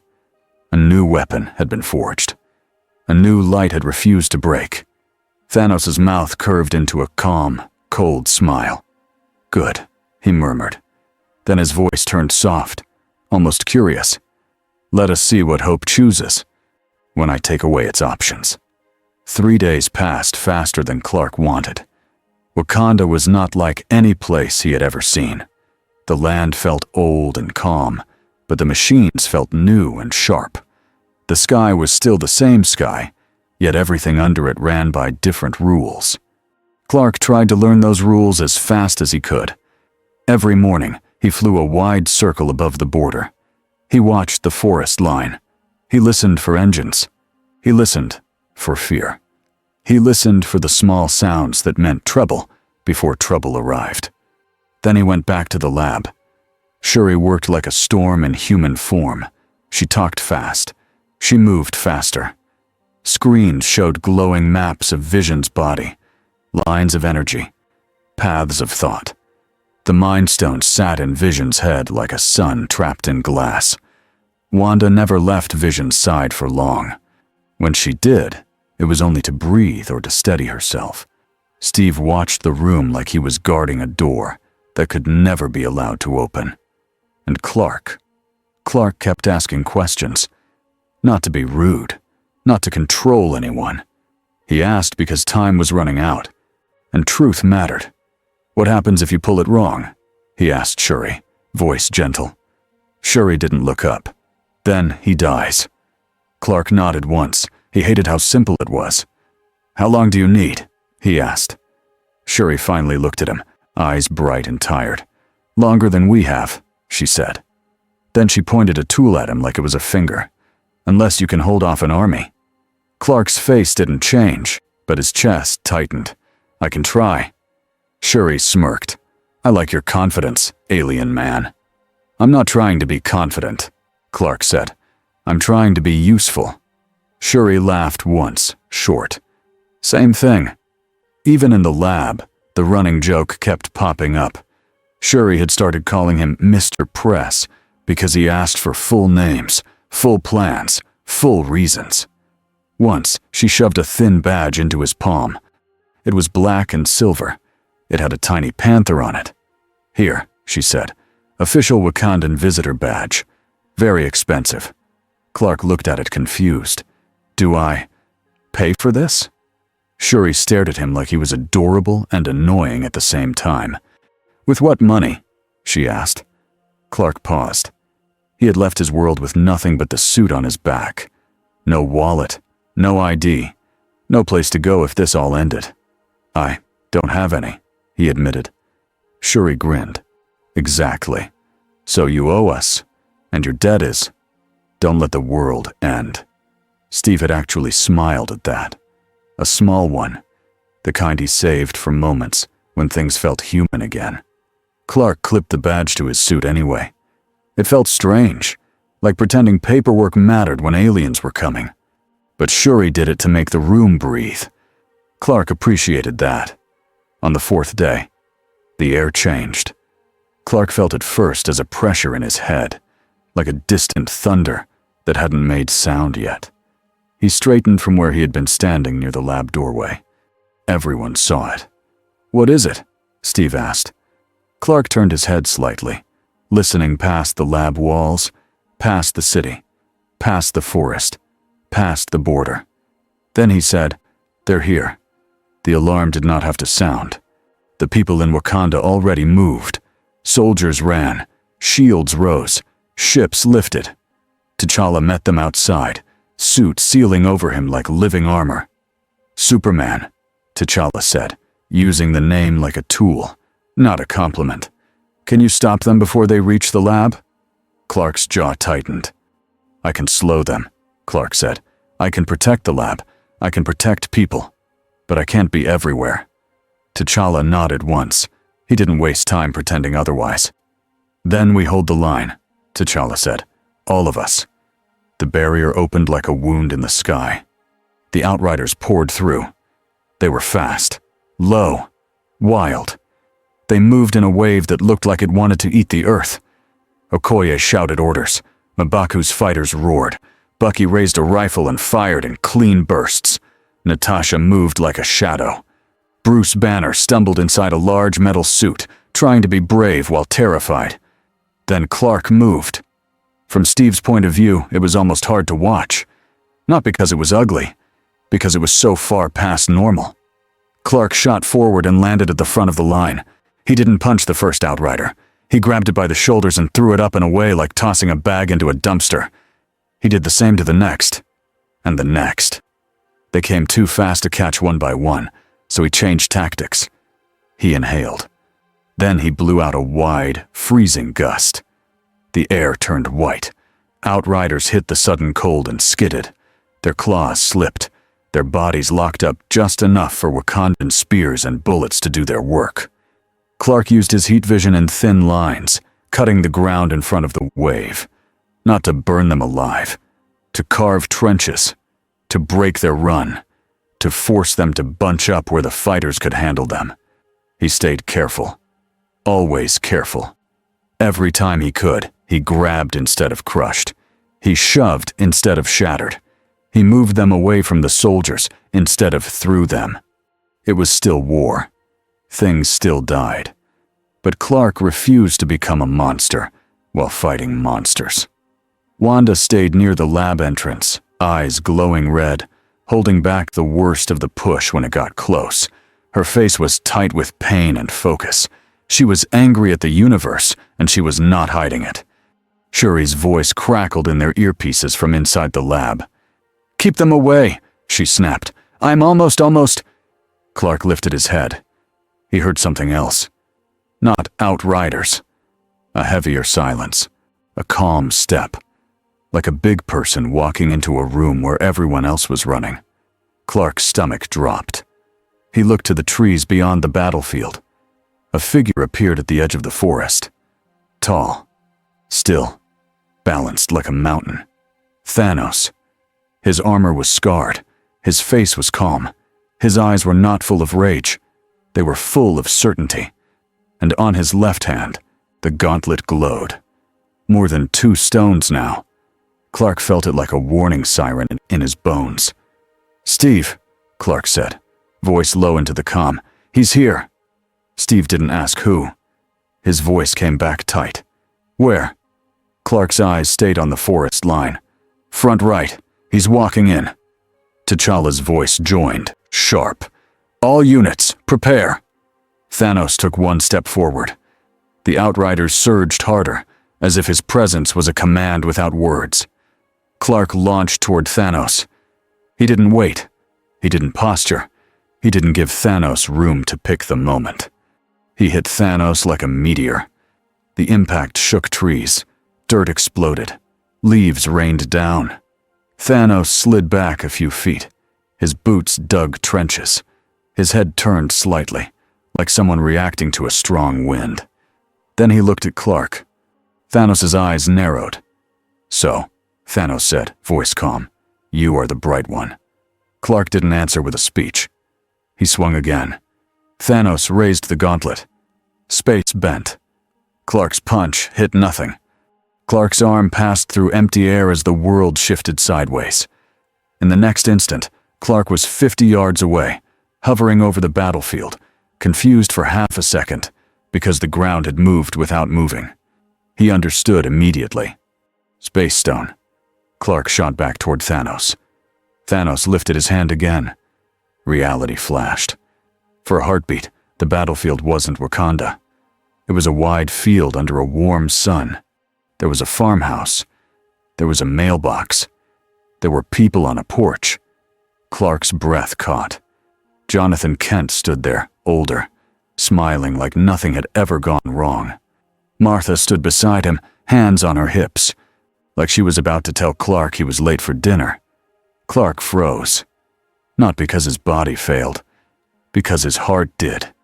Thanos' voice came from behind him, soft and almost kind. Look at what you miss, Thanos said. Look at what you lost. Clark's fists trembled. He knew it wasn't real. His mind knew, but his chest didn't care. Join me, Thanos said. With your power and my purpose, we end the pain.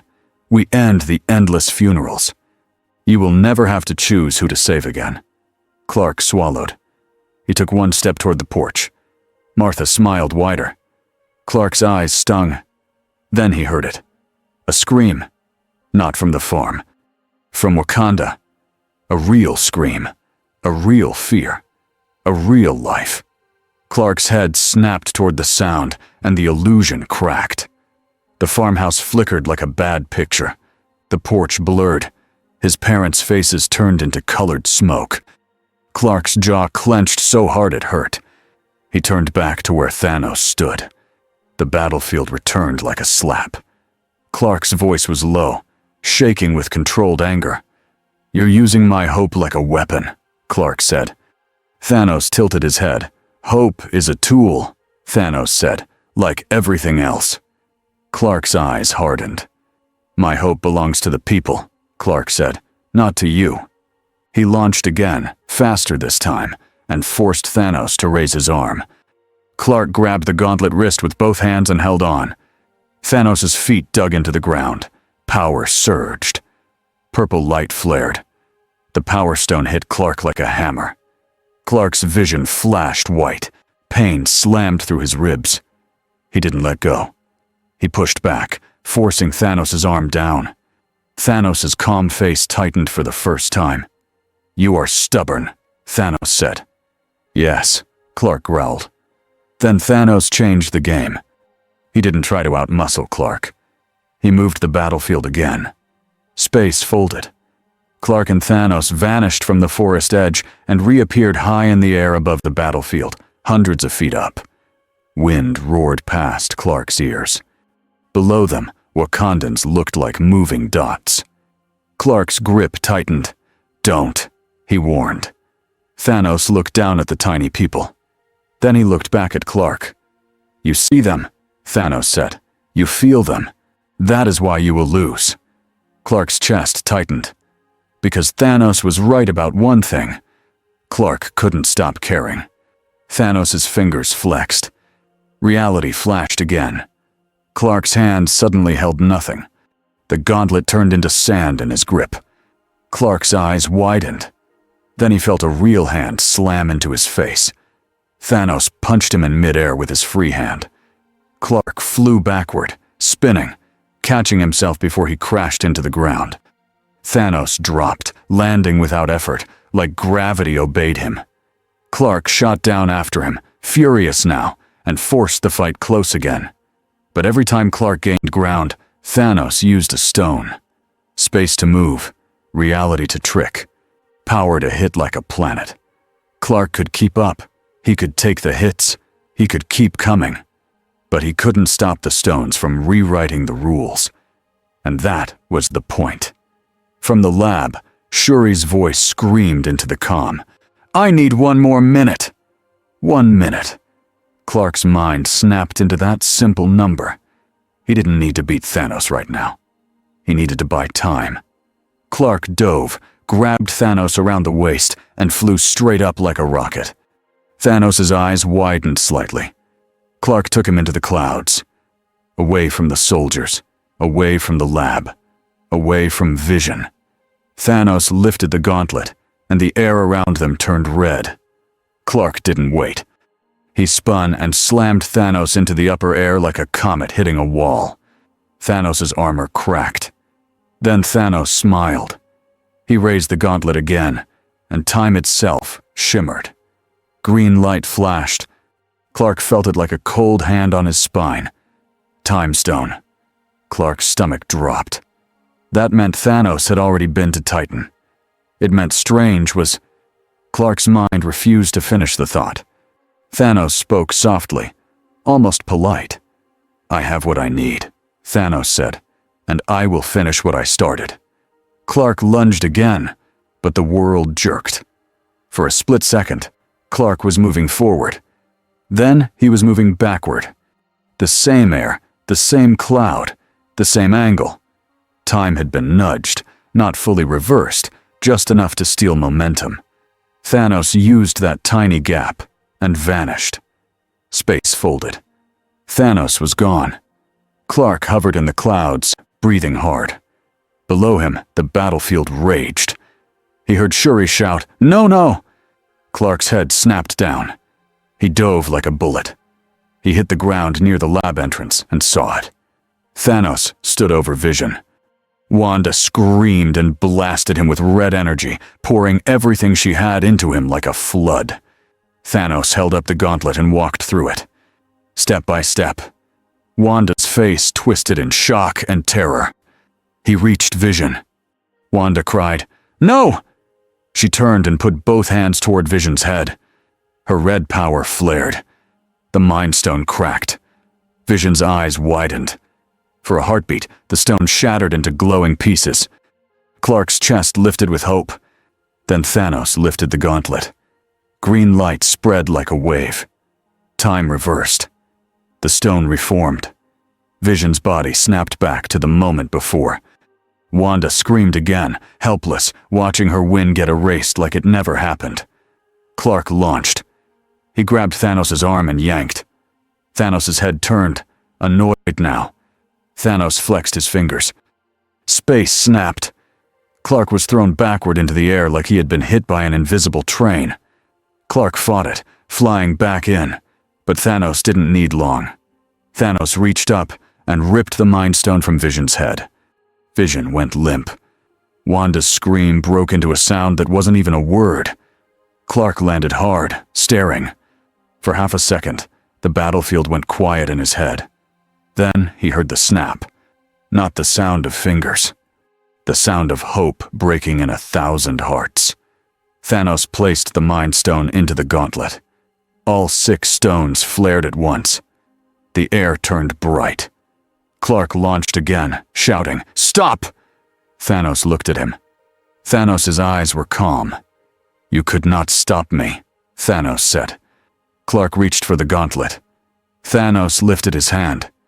A wave of power hit Clark and pinned him in place, holding him like he was caught in thick mud. Clark pushed against it, muscles shaking. Thanos raised his hand, fingers poised. Clark's eyes burned. He fought harder, not caring about pain now. "Don't!" Clark shouted, voice cracking with rage and fear. Thanos' face didn't change. He snapped his fingers. Light washed over the battlefield like a silent explosion. Clark felt it run through the air, through the ground, through bodies. Like a coin flip happening inside every living thing. For a heartbeat, nothing happened. Then people began to vanish. Bucky Barnes looked down at his arm as it turned to gray dust. "Steve?" Bucky whispered. Steve reached for him. Bucky crumbled through Steve's fingers and blew away on the wind. T'Challa staggered, eyes wide, and fell apart into dust in Okoye's hands. Okoye screamed his name. Wanda looked up, still kneeling near Vision's body.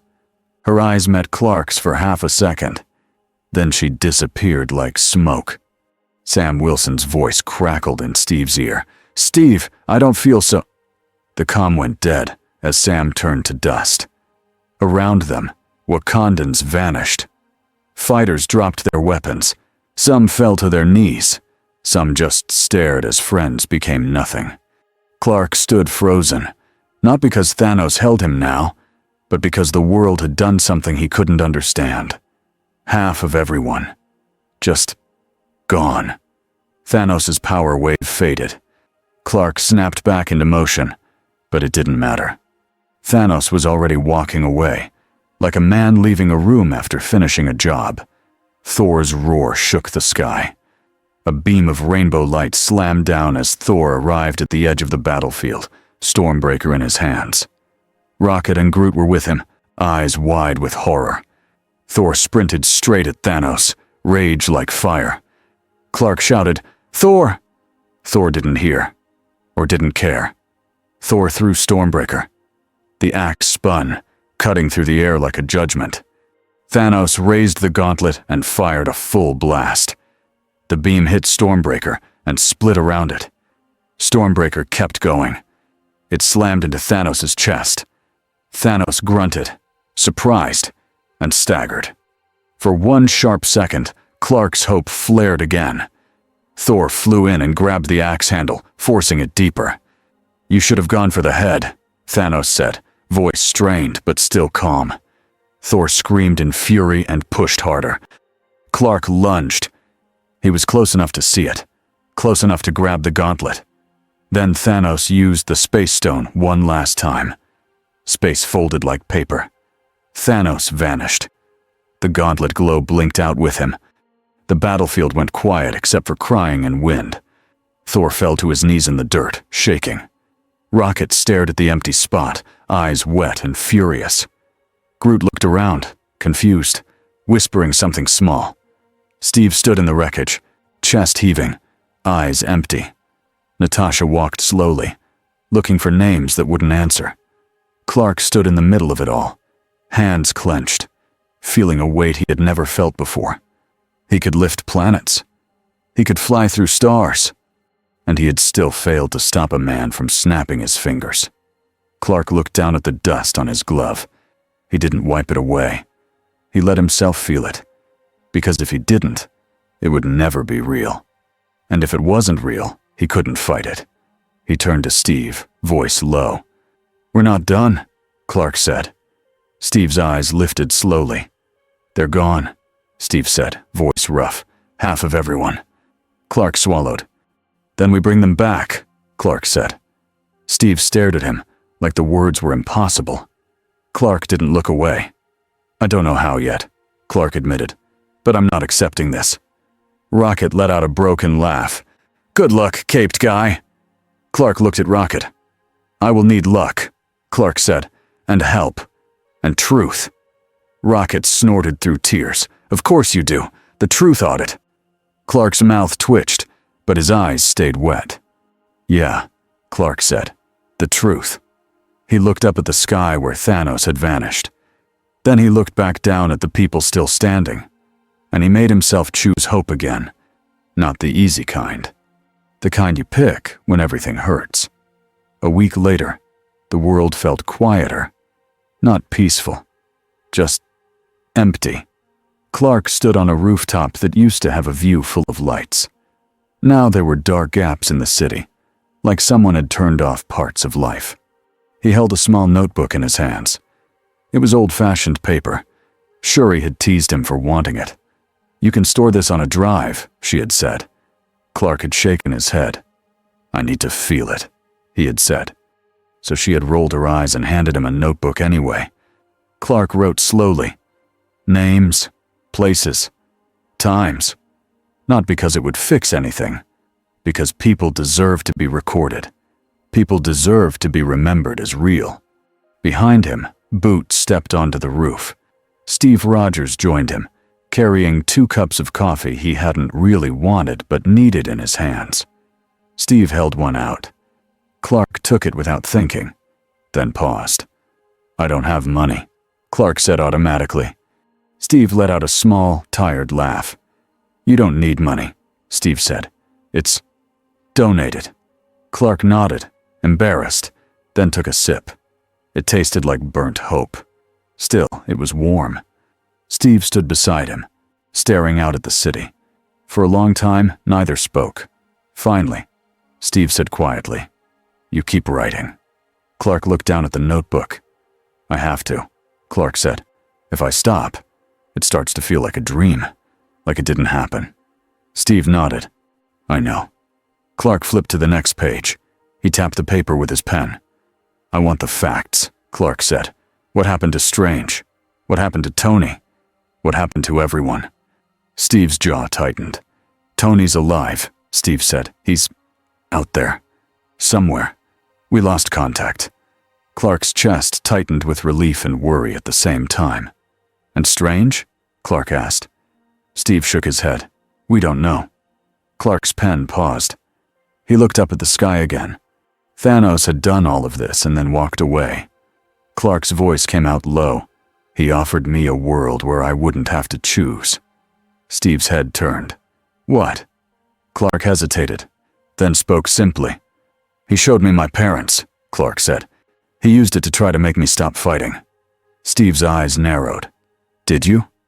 Clark shook his head. "No." Steve's shoulders eased a fraction. "Good." Clark stared at the horizon.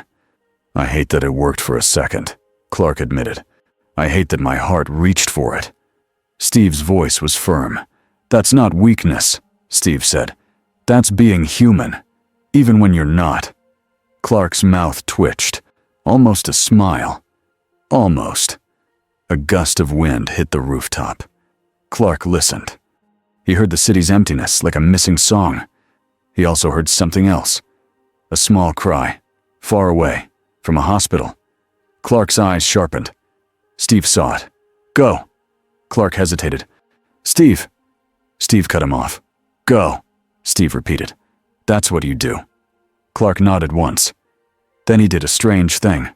He held out his notebook to Steve. Steve blinked. "What?" Clark's voice was quiet. "Keep it safe," Clark said. If I'm not here for some reason." Steve's throat tightened. He took the notebook carefully, like it was heavier than it looked. "I'll keep it safe," Steve said. Clark nodded. He stepped to the edge of the roof. For a moment, he looked back at Steve. Not as Superman, just as Clark. "I'm going to bring them back," Clark said. Steve's eyes held his. "We will," Steve corrected.